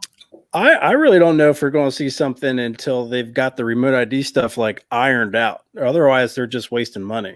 So Don't forget, we also have the elephant in the room here, which is the whole entity list situation that has really blocked them from getting a lot of American-made. I mean, like someone was talking about the other day about the new Ambarella processor. It can do 8K and all, and it's like, well, DJI, that's off limits to them. They can't touch that. Did you see this? Oh, it will not let you go fast and close to the ground. It slows you down. What? Going fast close to the ground is like the most fun part of FPV. Wait.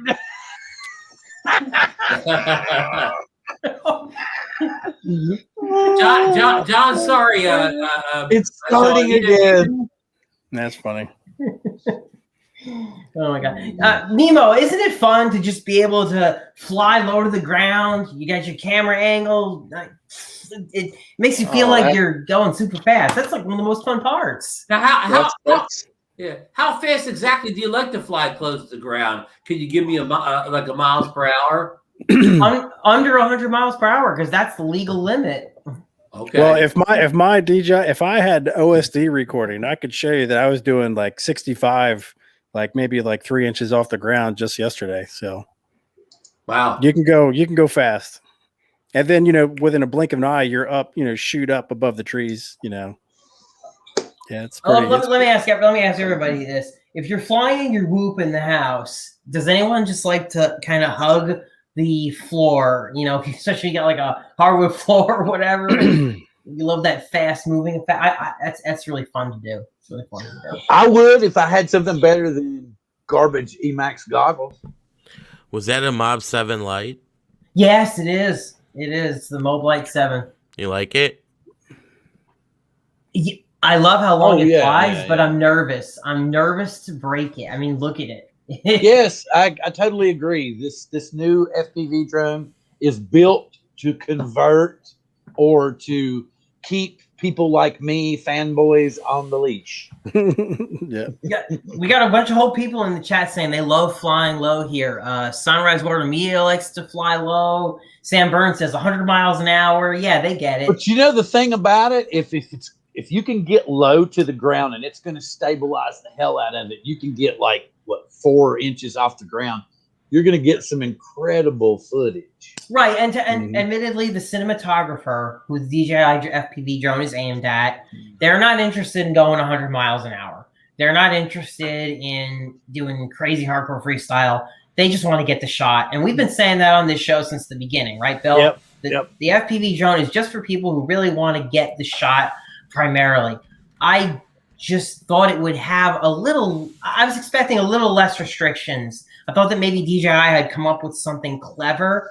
I guess not. I guess they put more training wheels on it than I thought. That's my take on it. Well, this is what was so crazy was we speculated about this. We rumored it, we speculated it, we ripped it apart. And the thing that's funny was I predicted a cine whoop, and this is kind of like a big fat cine whoop. I guess you would consider that because really truthfully the top speed's like 70 miles an hour. So it's going to be like everybody's saying, a drone with training wheels. Absolutely. Yeah, I'm curious to see what they do. I'm going to get one. because I want a second pair of DJI goggles just for ride-alongs and that kind of stuff. But I'm also curious into like getting into like long range, and currently the GPS modules that are on these things, I've got the low end types of GPS modules, and the return to home in Betaflight with these cheaper GPS modules is not very reliable. And when you're flying out long range, you want to be able to get it back, because you got the drone, you got, GoPro on it. So Bill's broken out into laughter about analog. Sam Burns is with Nemo on the analog. Ethan, we're just never going to win. We're just never going to win. You guys can have analog. Yeah, you guys can keep it. We need to create like the old, what was it, the Anarchy Rules T-shirt, but change it to analog and then just embed, put it over top of the Anarchy. Indigo, what dog do you have in the analog versus digital? How do you feel about all that? It's pretty simple for me. I have some HDOs with rapid fire. I still enjoy them very much. The rest doesn't matter. I'm indifferent until one day I really get the itch to try to improve what I have. I'm happy with what I have, so I don't care. Gotcha. They can do all they want. I don't know. Like, honestly, if the DJI FPV drone is cool, I'll get one. If it sucks, I won't. It's that simple. I don't care. Let's say I'm not even talking about the DJI FPV drone at this point. I'm talking about a drone. I'm talking about the FPV system, the whole deal, the whole FPV system. I mean, I've flown analog for about 5 years, I guess, 4 or 5 years, because I really started with an analog transmitter sometime in 2015, and then I got my first real FPV drone in 2016. So it's been about four-ish years of analog, and then I got DJI version 1 V1 goggles. There's really no difference if you're flying your own self, though. And dude, I put these on, and it was like night and day. It's literally like night and day. And my thing is, there are some diehard analog people who just like to hate on the DJI goggles without having even tried them. These people go nameless. Like I respect that you're happy with your HDOs. You put a lot of money into them, and so you're gonna stick with that. Totally cool. But like, there are just some people out there that hate digital. They say they want to bust through the analog signals because they like the challenge. And I'm just like, what? I mean, like, on a level of just joking around and talking shit, absolutely, I get it. But like, at the end of the day, it's your money. You do you, man. It's all good. Like, I agree, dude. I agree. I know from my personal experience, I flew analog for about 5 or 6 months until I got DJI, and I had nothing but issues with like poor image quality, noise in the footage, noise when I would do throttles. And we tried capacitors, we tried different cameras, I tried different VTXs, different antennas. I mean, all sorts of crazy stuff. And I have HD, I had HD3s with rapid fire. And I had nothing but problems. Like, that footage, the DVR that you see off of Steele's videos, I would be totally happy with that kind of quality, but I never got anything remotely close to that. And not only did that, I had problems, getting the right channels, because you have to go into the Betaflight stick menu and switch the channels, make sure it matches what's on your rapid fire. And then I would have problems with the exposure with the actual FPV camera, have to put in the little joystick and get that dialed in right. So I had nothing but issues when I was flying with analog. I eventually got it to work, but it's just such a pain for me. And that's when DJI came along. That eliminates all that stuff, and it just works, and it's gorgeous all the time.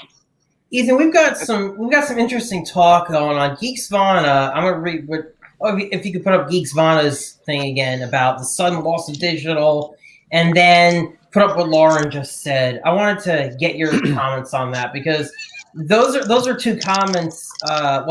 Lauren's comment I disagree with after using the FPV system for a while now. So the signal loss, you get used to the break. So digital breaks up similar, different than analog. Analog kind of gets that, like static and stuff in it. And then you can kind of make stuff up. Digital, you get warning. It's not like it just, blacks out or it freezes. That doesn't happen. You definitely get warning. You just need to get used to looking for those warnings. I don't know what they are, but I want to be involved. And in that respect, it's different. So, but once you fly it long enough, you get used to that, and you know when it's getting ready to black out. Hey, you know how to tell if somebody flies DJI? They'll tell you 20 times within 5 minutes. I have no audio. Yeah. Audio's gone now. Wait, I'll tell you what, man. Wait until you try a setup. Ethan, I'm telling you, when you want to send me a setup, I'm down. I will try it. Okay. Until then, I'm happy with my HDOs. Yeah, I mean, but I was gonna say, there is some kind of warning when your digital signal is going bad. It starts to get blurry. Also, I would say pay attention to the bit rate.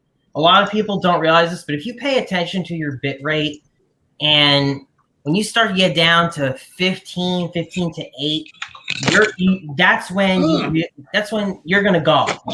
You really could go at any time when it gets down to that. But if you're sitting good at 30 megabits and you don't have anything around you, you're fine. You know what I'd say the biggest problem is that if you're coming from analog, right? You're coming from analog to digital. Not only are you looking for that static, what you're not going to get, but the image looks so much better. Even when it's getting ready to break up and like just go to black, it still looks so good that you're not used to seeing it like that. And you're thinking, have that analog brain. We're like, oh, this still looks gorgeous. I'm fine. When actually it's getting ready to fall out. Yeah, that's true. Right. You have such a beautiful picture in front of you. You're not really even paying attention to the things that you should be, but that's just an adjustment that you have to make, right? Oh yeah, I think you get used to it once you fly it long enough. Oh yeah, like I know when it's getting ready to go, and I need to know. Okay, I need to turn back. Yeah. It's like anything else. Bill, just a quick pause here, gentlemen. I know that Ron was wanting to bail out at the top of the hour, so I wanted to let him say his good evenings real quick, and then y'all can go right back to FPV talk. Ron. Thank you, Bill. Thanks for having me on the show today, John. It was a great conversation on FPV. I mean, we had a great group in the chat again, a lot of great questions and comments. And I think I'm picking up more tips and tricks every time I see one of these shows. So, and I want to thank Indigo Ryno for being our guest tonight, and I want to thank Gary for helping out in the show tonight, and Ethan for popping in. It was a great show. It was a great time. So good night, everyone, and we will see you next week. Good night. Good night, Mr. Ron Brown. And one thing real quick before you take off, Ron, we decided that we're spinning our wheels with the same people every week. So we're going to pick out, say, 10 to 15 channels between Ron and myself and the rest of the guys, different for each support week. So come and join us next week, and we're going to have those extra channels and stuff on there so to show you off and everything, and you all can maybe get some more people in and everything. So thank you very much, Ron, and we'll look forward to that next week. Good night. I'll be working on my 10 people this week then. So good night, everyone. Take care. Safe out there, especially to our drone brothers in Texas. Yes, sir. Absolutely. Yes. Hopefully it gets warm quick. Yes, you're right. Because that's absolutely crazy what's going on down there. Have at it, guys. Indigo, any more rabbit hole stories? Oh, go ahead. Sorry, Ethan. I just want to put out a service bulletin to anybody going back to action cameras. Anybody thinking about picking up the 1-inch mod for the Insta360? Do not waste your money. Do not waste your money. The resolution is really good. It is 5K. The low light is decent, but to get that higher resolution, they've dropped the color depth down to Rec 601. So wow. this is not even Rec 709. So wow. It's a bummer. Why did they do that? I imagine the processor can't probably handle the 5K at 709. So Wow. that's their. But what I'm the hell's the sense in having it if you can't get the color profile that you want? So you can market that 5K. Yep. This goes back to what we were talking about a couple weeks ago, and what Bardwell brought up on his show about the SMO 4K, and even some of its settings causing certain things to change. Like if you had it in, what was it, 2.7K at 60, you would only end up with like a 20 megabit bit rate or something like that. I can't remember, but you would see massive bit rate loss depending on what settings you chose. So it kind of explained, Ethan, like why some of the footage from the SMO 4K looked the way it did. Yep. Yeah. They like the best image that you're going to get out of this camera is with the 360 mod. I don't know what they're doing, but the 360. Oh, well, the 360 mod uses the H.265 codec. That's what it is. So they're getting the high bit rates from both lenses. Even the 4K mod on this it's okay, but it's still 100 megabits per second. This is 5K, only 100 megabits at that lower image quality or that lower color depth. So yeah, it's I mean, unless they upgrade this part with a faster processor, I wouldn't recommend buying the 1-inch for anybody, because it actually, it's sharper. You got the 5K, but the color just looked very mushy. It's not as good. I feel like I like Insta360 in a sense that they've come up with some products that show that they're willing to work with the FPV community. Like what a lot of people use the Insta360 Go, and that was not a camera that initially was created for FPV, but they actually went back and added settings and changed the firmware to help FPV guys get into it. And Nemo, you got the 360 Go, right? And it's pretty good. Yeah. Right? How's it been for you? I mean, I haven't really had anything to mount it on. That's why I got Ethan for the prints. So that's right. I mean, I don't have one of the, well, let's say this is the kind of like the canopy, and it didn't have this piece back here, so I didn't have anything. I didn't have any way to mount it to this. And I looked for all kind of places. I asked on one of the groups on Facebook, and some guy said, "Here's a STL for something," and I got Ethan to print me out a couple, but I haven't used it yet. I did have it on the back of one of the big quads I was flying around with the other day, and it kind of got like you could see the crossfire antenna and a little bit of the VTX antenna in it, because I had it mounted on the back, like with a universal mount. I don't have it anywhere in here, but the software that you do, like that you can change you can lock in it's got like a I can't remember the name of the mode, horizon lock or something like that. That stuff's pretty cool. I like that a lot, but I mean, it's got potential. I think now that I got something I can mount it on, I think I'll be using it a lot more. Potential is a good way I would describe Insta360. If they make a version of the SMO 4K and they clean up some of the, software ethics issues that they got going on, and everything really does what it's advertised to do, then I think I would be willing to buy one and support that. But after what happened with the SMO 4K, I'm just sort of, well, you guys know what I did. I'm going the GoPro naked route. I gave up. Yeah. So everybody that sees this, see this is the show T-shirt, FPV ERRDAY. If you all buy enough of these T-shirts, we'll buy the DJI FPV drone for the show, and we'll ship it to everybody. We'll ship it to everybody so that they all get a chance to fly it, including Nemo. Oh my goodness, that should not be his first FPV experience, guys. Ooh. No, not with DJI. You mean digital FPV? Yeah. So that's what you're saying. You're gonna say that, okay? Anyway, it's an inexpensive shirt. It's only like $15. It's a great shirt. I made it for the show. If we sell enough of them, we'll try to give away shit. How about that? So I'm seeing here, we still have like 23 people watching here. I know it's actually starting to get late. I'm good to keep going for a little while longer, but if anybody has to go, just let me know. Not really sure where to go from now. I need to head, because I mean we're expecting an ice storm tonight. So if I knew that it was going to actually ice here, I would stay. But I have to get up in the morning and look outside and say, well, excuse me, repair airplanes. Repair airplanes. So we want them repaired properly.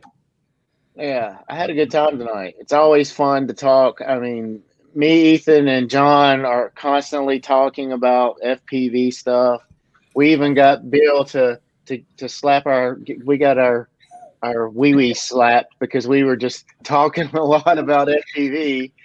But that that's the way it is when you get people that like to talk about it. I mean, that's fun. So I always enjoy that. Before you take off, that's why I got John to make this show, so you all can plan the show every single month. But next month, I've already talked to this gentleman. He's already agreed to come on.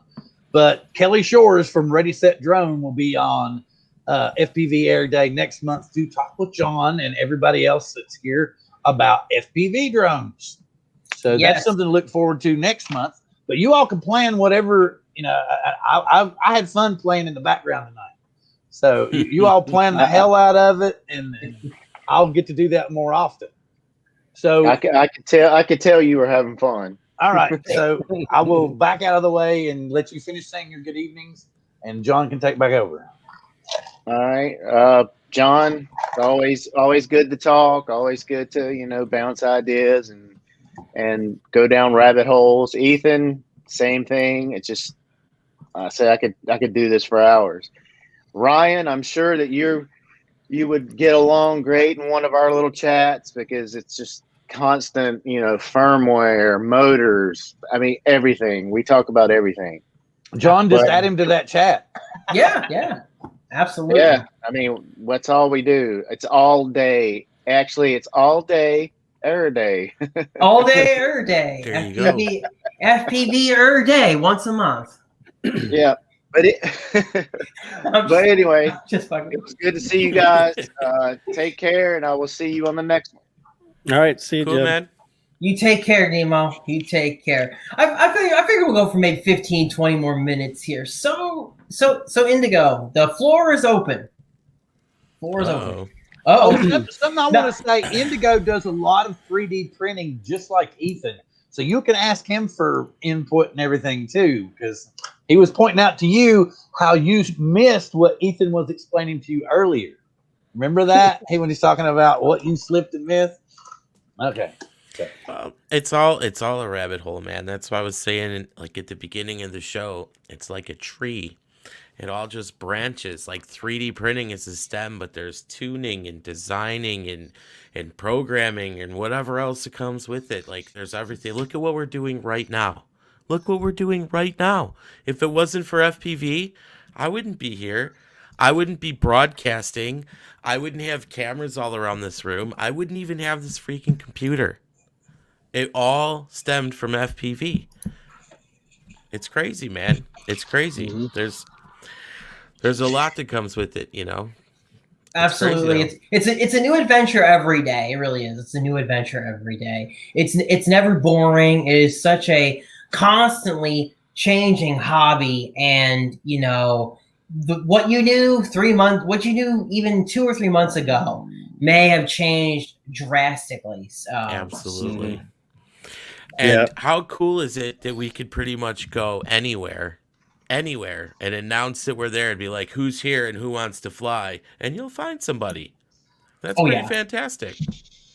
That's cool. Yep. My only gripe with FPV is I wish I had longer lasting batteries. Me too. Yep. I feel like they're coming. I feel like, so I get good batteries and I'm like, oh, these fly great. And then when I get better at flying, I start to push the quad harder, and then it just shortens my flight time. And I'm like, God, gotta get another battery. Yeah, I know, right? Bigger, lighter batteries. That's probably why I like flying this so much, because it flies for a good 7 minutes, no matter what. So, right. And that's why I'm really interested in something like the Flywheel Explorer, the version 2, or the Recon 5. Those are both, not intended to be freestyle rigs. They're intended to be long flying, long range rigs that you can put up in the air for at the very least 10 minutes. So right. that's really the next direction that I'm headed in exploring. And that's part of why I'm doing that GoPro conversion, because I really would intend to use that on those types of quads. Yeah, I'm curious how long the new DJI FPV drone is going to fly. Like in full acro, like is it really going to do 30 minutes? I'd like that'll be a tall order. I heard 15 minutes if you're decent on the throttle, and 30 minutes if you're gentle. That's what I heard. Like 30 minutes in like Mavic kind of style, or 15. Yeah. Yeah, I'd be curious to see how it does. I'm going to get it mainly because I really want to get into long range flying, because around here we have Lake Tahoe or anywhere. If you just head east a little bit, you get into some pretty serious mountains, and I'm just not comfortable sending one of my other quads out that far. Like my Mavic, I'll send it out there no problem, but these other ones, I just don't trust the return to home on the beta flight as well. That's my problem as well. I've actually got to see beta flights return to home work in person. A local flyer had a Tyro 129. You ever hear about that build? It's like a Banggood build. It's pretty damn cheap, and it comes with a GPS, and it's like a 7-inch, I think. Yeah, it's a 7-inch quad. And oh good Lord. Sorry guys. And it came back to home. But it was a little weird because he had to stop it because it doesn't come back to home like your typical GPS quad. It's a little weird. It may not follow the exact path. So I keep waiting for the show. She's just going to grab him and throw him on the bed. Not talking to me. Not talking to me. Right. Yeah. So I was talking to Willie with the iFlight stuff, and because I was reading on their website that it'll do the return to home too, because I did see that little part in the menu, and I was asking about it, and he was like, yeah, they're working on a new build where it'll actually return to home, and if you don't take it over, it'll just circle above the home point all by itself. And it's supposed to like maintain its height. But he says they're working on it, and he's going to send me a new like firmware for it. So that's really cool. That is really cool. Yeah, they get it to land on its own someday. I think that'll be awesome. Yeah, that's cool. I think iNav can already do that kind of stuff, though. Yeah, and I was actually going to bring that up. So Flywoo with the Explorer version 2, they actually have some kind of build of iNav I know that people are messing with, and if you replace the GPS with the better one, I believe you were talking about again that good one, the MQ. Yeah, they'll be here Friday. Right, it'll be here Friday. If you replace the one on there with that one and then run iNav, it's supposed to be a pretty sweet setup, because iNav is really geared toward that kind of stuff where beta flight is not. So right. I'm hoping that more of these long range quads, at least off the shelf, will just come with their own builds of iNav already on there. It's way more capable. It's way more capable if you get all the right hardware. Well, I do know in order to land itself, you're going to need like the bottom sensors on the drone. So you're going to need like optical flow or ultrasonic or the LE or the IR ranging system on the bottom, which I know iFlight's got a section in there where you can hook up a ultrasonic sensor to one of your yards and it'll work like that. That's interesting. So I'm curious if, and you know, the little IR sensors, the little ultrasonic sensors are pretty small. They're like the size of a GPS module. So I was wondering if, you know, someday Betaflight could just, you know, take that code and stick it in there. And add it to the return to home stuff. Yeah, that would be great. And if they don't do it, you know, iNav probably will, because it's just a completely different, I think, developmental priorities per se. I think that's part of why iNav was born. Yeah, I mean, if iNav could do like the RPM filters and the same kind of PID stuff, I think you could do like freestyle with iNav, probably no problem. Indigo, do any of the long range FPV birds interest you? Is that something you think you might go toward in the future? Maybe this summer. It's very popular maybe right like now. if I retired and moved to Arizona. Like that's not really around here. I don't know. I don't know the area that well either. I mean, we just moved here, but like it's Illinois. It's boring. Like if I was somewhere cool in the desert, I would be more interested. Like in Vegas, the Vegas goggle heads. Those guys are all doing that long range up the mountains and stuff, and it's just awesome.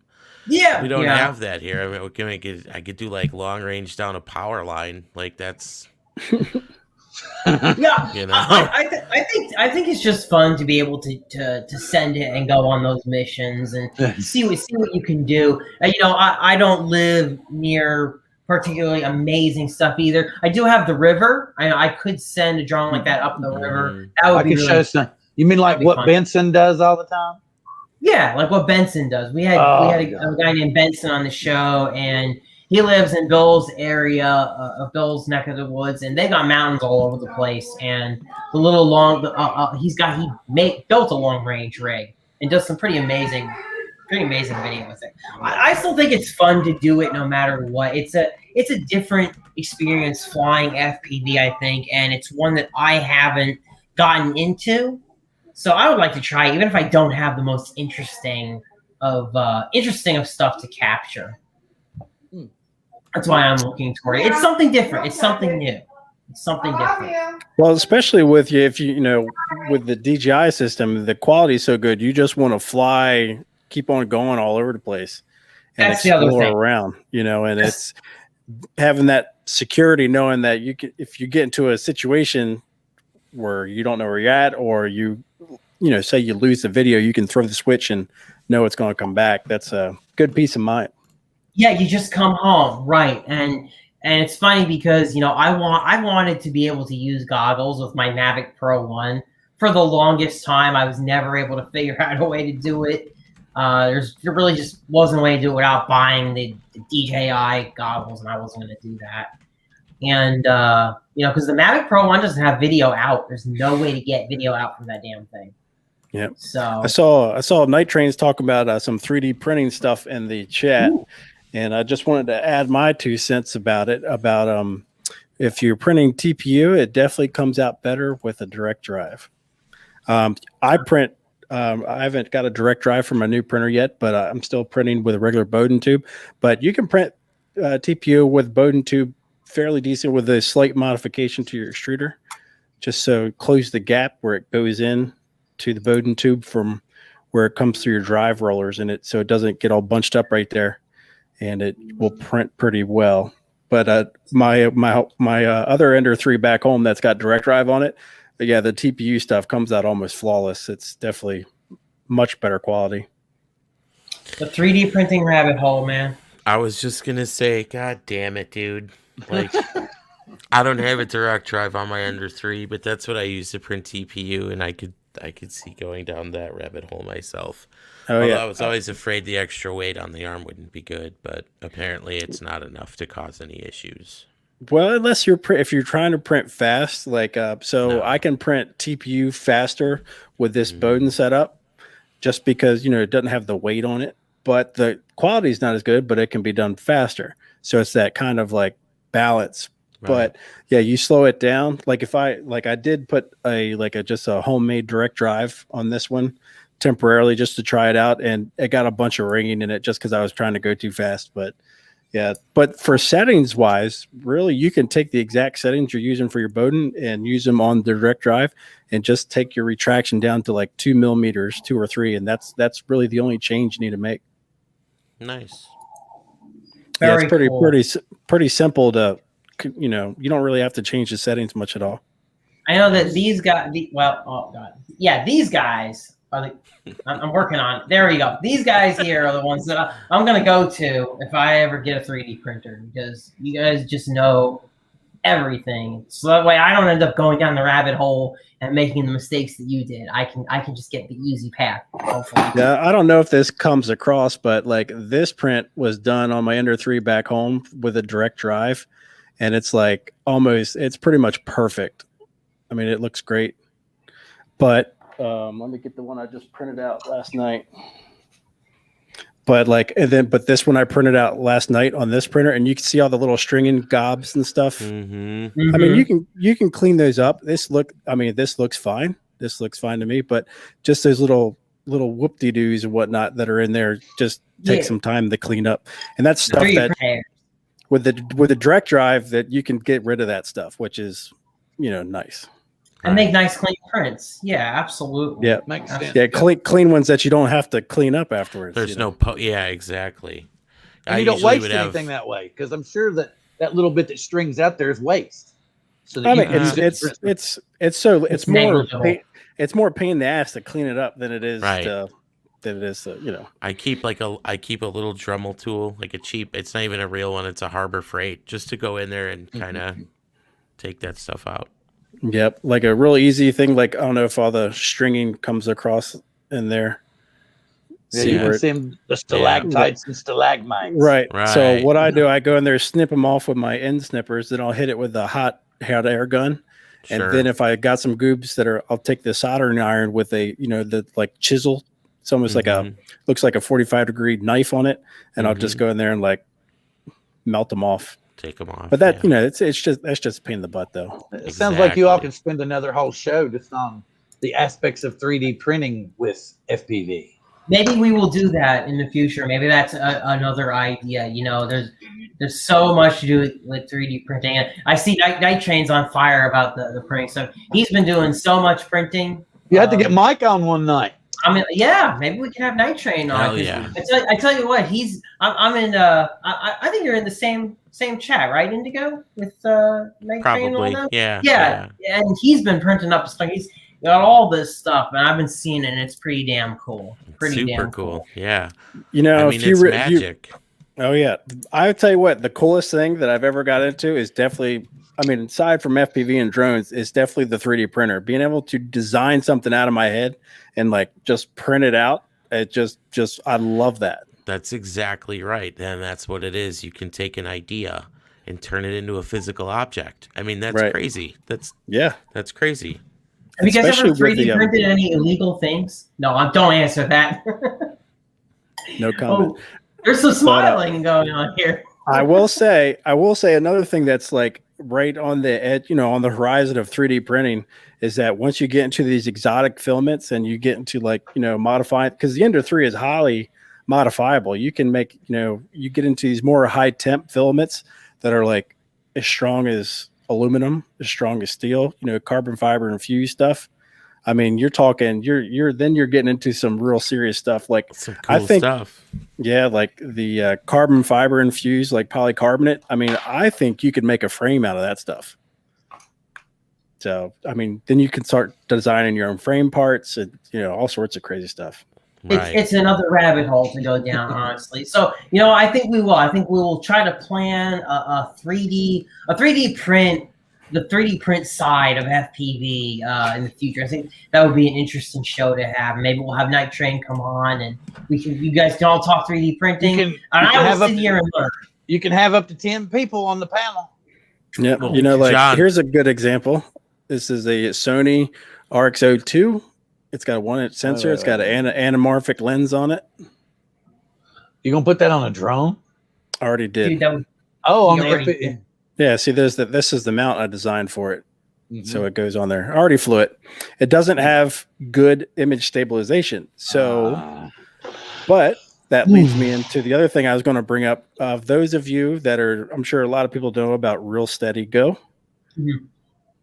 There's another person. It's an all open source project called Gyro Steady, I think it's called. But basically, it takes the gyro data from your black box, and you can apply it to any camera footage, and it'll stabilize it like Real Steady Go.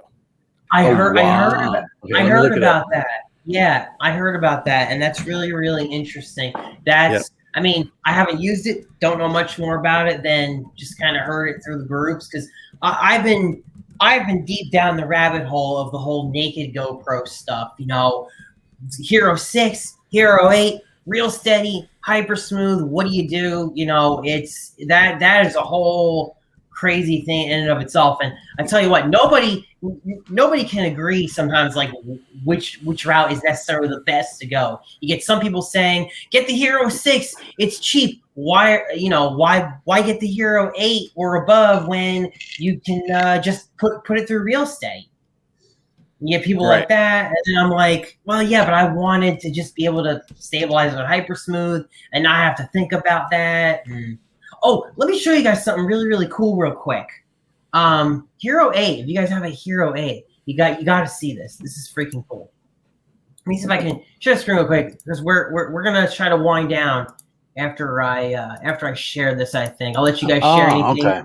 I'll let you guys. Yeah, well, we're going almost two hours now, so. But I did want to bring this up, the GoPro Labs stuff. Really, really freaking cool. GoPro Labs. 1 second here. I had it up. You guys can talk while he gets set up. Okay. Like what I thought was the coolest thing was these guys using this gyro flow stuff was that they were taking the DVR, the DJI DVR, and running it through the gyro flow stuff, and it was stabilizing it like real steady go, and it freaking looks awesome. Because to be honest with you, the DVR, the goggle DVR from the DJI system is perfectly usable for, I mean, you know, Facebook, Instagram, any of that stuff. It looks great. It looks good. It sure does. So if you could stabilize that, then there you go. All right, so this is really cool, and I wanted to share this about the GoPro stuff because, wait, is it up? Yeah, I've got just you up. Just okay, cool. All right, so I want to share this because this is really cool about the GoPro, and the Hero 8 or the Hero 9 can do this. So this is called GoPro Labs, and I think I shared the wrong tab, but that's okay. You can share that video, I believe, straight from your computer. Yeah, but I shared the wrong tab, but that's fine. QR control customizer. This is what I was meaning to share. So, but no, what I'm talking about, you should have the ability. Yeah, but I don't have that video on my machine, dude. Okay. Just give me a minute here. Gotcha. Which tab would it be? Would it be this? Is it this tab? Yes, it is. I picked the right tab. Okay, so this is really, really cool. If you update your GoPro with you win a prize. The GoPro Labs firmware for Hero 8 or Hero 9. One of the things that you lose when you make a naked GoPro is that you can't change any of the settings with the built-in screen because you got rid of the screen, you removed it. And unfortunately, GoPro removed the ability to change ProTune settings over Wi-Fi. And there's also the annoying thing about leaving Wi-Fi turned on your GoPro while you got it on your drone. People don't like to do that. This is really, really cool. It answers that problem. Awesome. So basically, this page by GoPro, and it's available as a phone app too, it's called the QR Control Customizer. You choose your GoPro settings, right? Like if you want hyper smooth on or off, 4K, 1080p, you know, whatever you want here. And it gives you this QR code. All you do is point your camera at the freaking thing, at the screen, and it's good. It didn't work. It's kind of moving. I don't know why, guys. Sorry. Oh. That was a fail. But if you check it. Was it TBS Unify Evo had that? Where you could preset QR codes, I think, and show your quad to the QR code, and it would preset your channel and power output and stuff like that. I thought that was awesome. But for GoPro. That's awesome, though. I thought that was incredible. Because now you can just I can't stand that. Can't stand what? It really pissed me off that they took ProTunes out of this or out of the app. It does. I was just like, what are you doing? They're trying to sell their remote is what they're trying to do, Ethan. They just want to sell that stupid remote. I can't think of any other reason why to do it. I think it's great for those kind of presets. Like if you want to go from 1080 to 4K, 60 to 30 frames per second or something, but exposure controls, why would you do that? You can't see the changes. Yeah, I know. It's such a pain in the ass, but hey, at least we do have the option for it, because I honestly thought that once I set this up, I was going to have to keep Wi-Fi on and my control over it was going to be limited. But then I learned about GoPro Labs, and it's actually a godsend that exists, because otherwise you'd be completely screwed. But it's only for Hero 8 and only for Hero 9. The Hero 6 doesn't get it. So yeah, I would have to say, honestly, if anyone's going to get into doing naked GoPros and you can get a good price on it, because now that the Hero 9 is out, the Hero 8 is starting to come down in price to the point that, eventually there's just not going to be a good reason to buy the Hero 6 unless you're trying to get it for dirt cheap. I'm still happy with my Session 5. A lot of people are. A lot of people will say pry that Session 5 from my cold dead hands, but dude, you can't manage it anymore with Pro Tunes. That sucks. Really sucks. It's kind of stuck. Actually, what the hell are people even doing? I think they're going back to old apps, right? That's the only way to do it. You can only do that if you're on Android. I'm on iPhone. Right. I can't do that. So yeah, GoPro screwed all the Session people. They really screwed them over hard. And this goes back to how it really just kills me that Insta360 is kind of, whatever the hell they do. But yet they care enough about FPV to try to make stuff for us. So sucks to support a company like this that isn't even bothering. Well, at least they're not lying about frame rates and what they're giving you. Yeah. I get the GoPro, and I know what I'm getting. I know the quality I'm getting, and it's not a lie. So that's better. That's better. Yeah. And I guess go ahead. I was just going to say that's crazy surprising for a company to get caught doing that kind of stuff, I guess today's world, I'm not surprised. We're actually saying that there's an app out for GoPro cameras that you can even preset the sessions on it. Mitch was talking about it. Now that's interesting. I hope is it for iPhone? Somebody's working on it. Somebody's building. Somebody's working on it. I had a feeling somebody would do that eventually, but it's just a pain in the ass. No one should even have to do it. Lawrence is still up. Wow. To be honest, like my favorite all-around action camera has definitely been the Osmo Action. I mean, if you want to take the balance between like ease of use, like how the app works, and the image quality, I mean, it always connects. I never have a problem connecting with the Nemo app. The image is good. I can control the settings from my phone. And they've just updated that color scheme and everything. Remember what was it like 5 months ago, 6 months ago they updated that? Yeah. I mean, it doesn't work. I think the GoPro image or the GoPro like stability and field of view is better for FPV stuff. But I really hope DJI nails it with this next one whenever it comes out. Mm-hmm. It's about time. I like my Osmo Action. I really do. And the front is not a gimmick. I love that as well for use as an actual action camera. But for FPV, the Rocksteady stuff just it wasn't needs that work. Great. Yeah, it needs work. And there's no now I was gonna say, and there's no solution to use any kind of better stabilization because RealSteady was the only option. But you're just telling me about that new gyro thing. That's something I'm going to look into and would be a viable, answer to getting some good, smooth, buttery-looking footage from your Osmo stuff. I guess if the metadata is there. Well, I'm actually drone. Yeah, I'm actually surprised DJI hasn't sold their a separate app or an software to do the same thing as RealSteady for the Osmo Action. Oh, wow. They could easily do that if they wanted to. So it's talk about open source. It's on GitHub. Elvin C Gyro Flow. Yep. That's it. Cool. It's not as easy, and I haven't got it working yet. It's not as easy and not as intuitive as just like plugging GoPro footage into RealSteady Go. It takes some work to get it to work, but the results I've seen online have looked impressive. So we'll see. Very interesting. Very interesting. Look, hey, I really have no intention of buying real steady.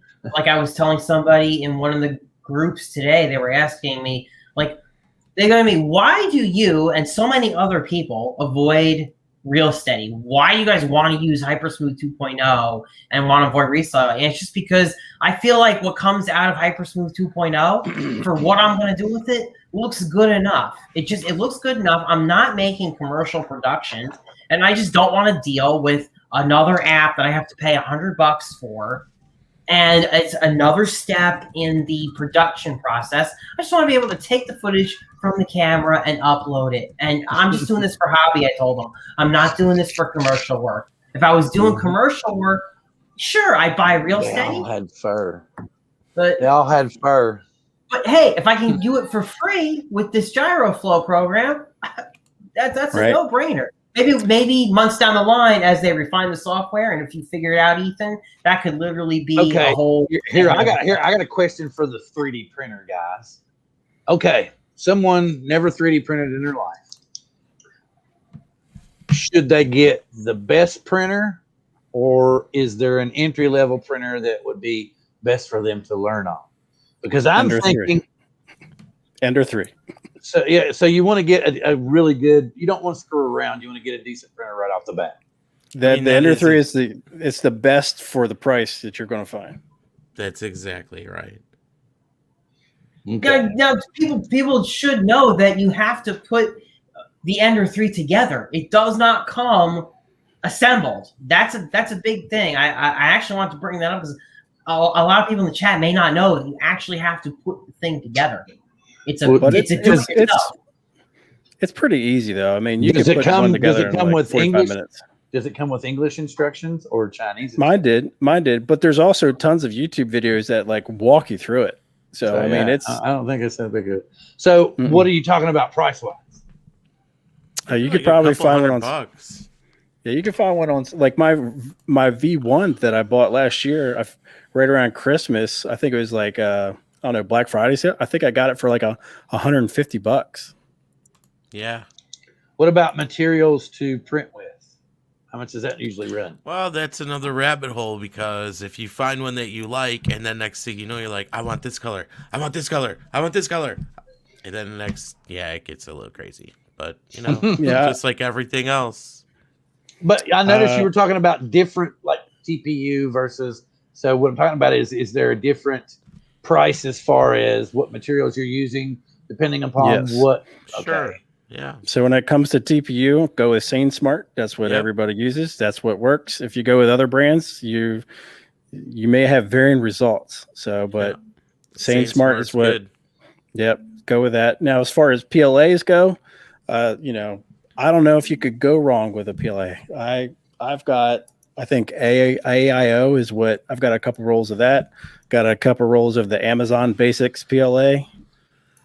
All the PLA stuff for me works the same. Was Chris saying someone needs? Yeah, I've got a roll of carbon infused PLA. That works great. So now for someone like me and Bill, who we're just getting into it, I'm looking here the Ender 3 Pro. It seems to be, depending on where you get it from, it's anywhere between $240 USD to like $260 or something like that. I mean, is it worth it to just get that and not have to worry about upgrading it or messing with it in those aspects? You're still gonna do things though, dude. You're still gonna find that there's things that you're gonna want. I would say get the V2. It's got the silent board on it. That's amazing.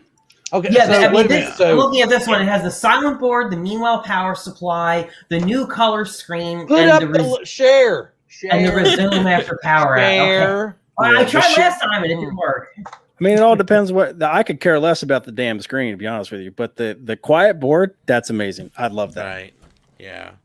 I bought a CR10 V2 last year, and that has a silent board, and that was my first experience with it, and it's amazing. Yes. That you don't even know it's doing anything. If you're not looking at it, you don't know it's doing anything. Right. It's great. My original Ender 3, you didn't realize how loud it is until you get the quiet one, and you're like, "Holy crap!" Yeah, how about it? Oh, that's still not bad at all. I was thinking $500 or $600.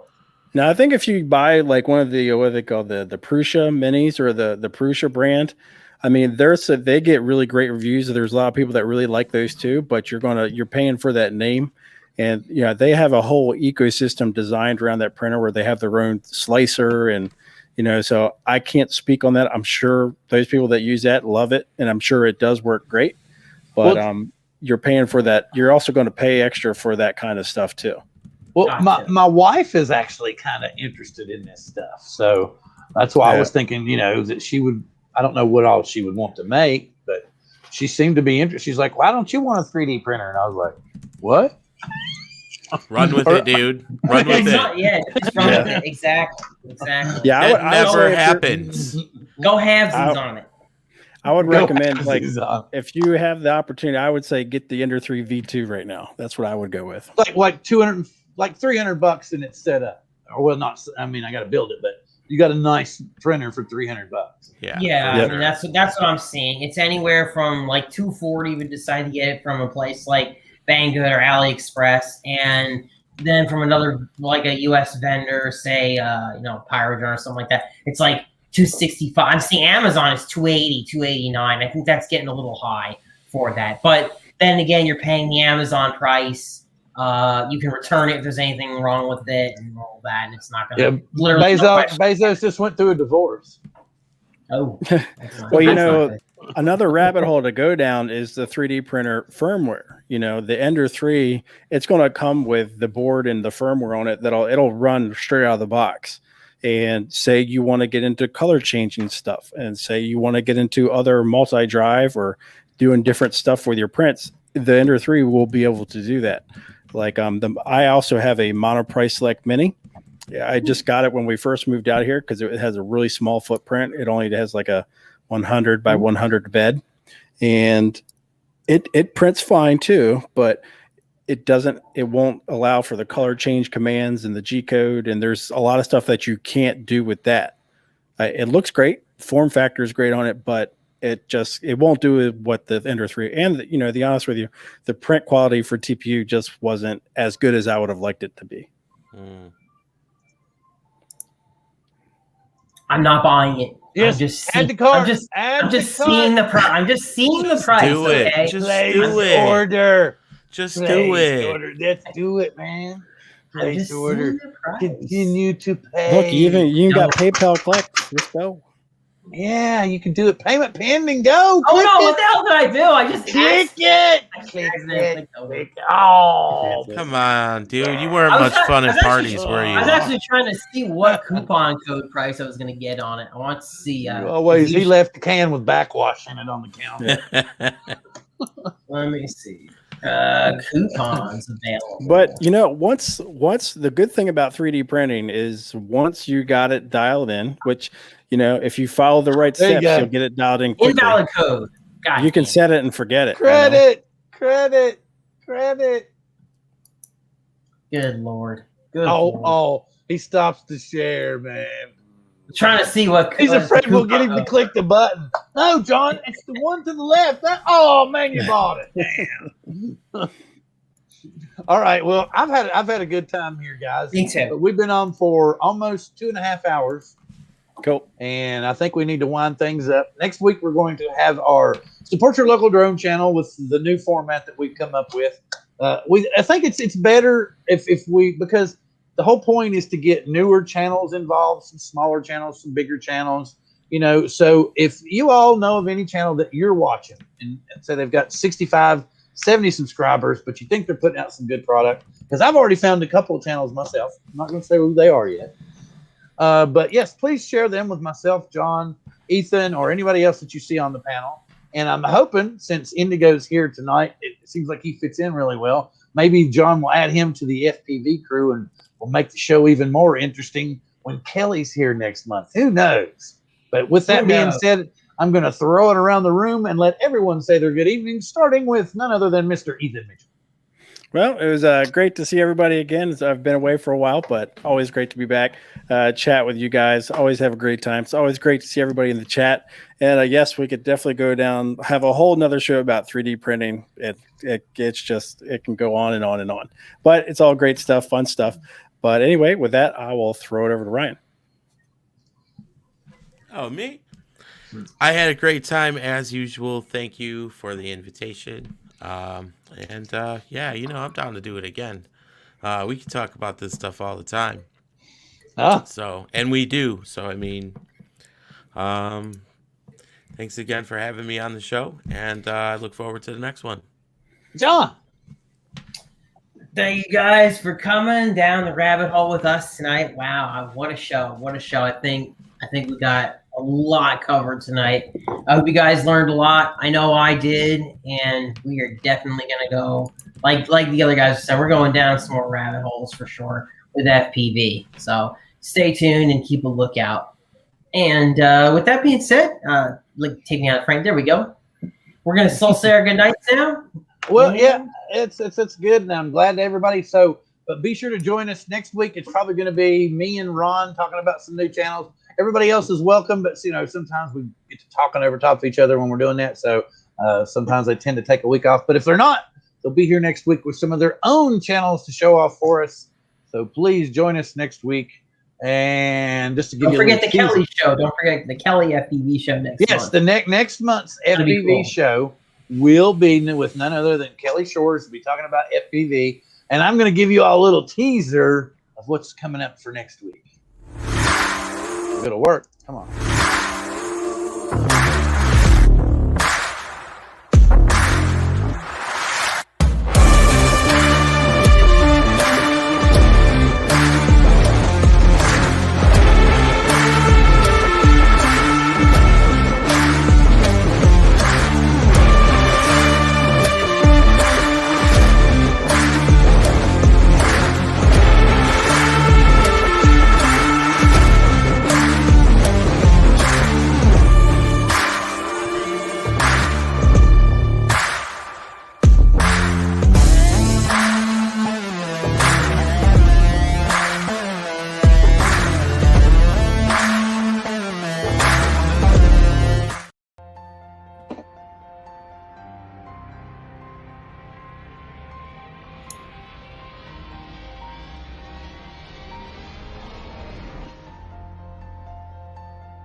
Woo.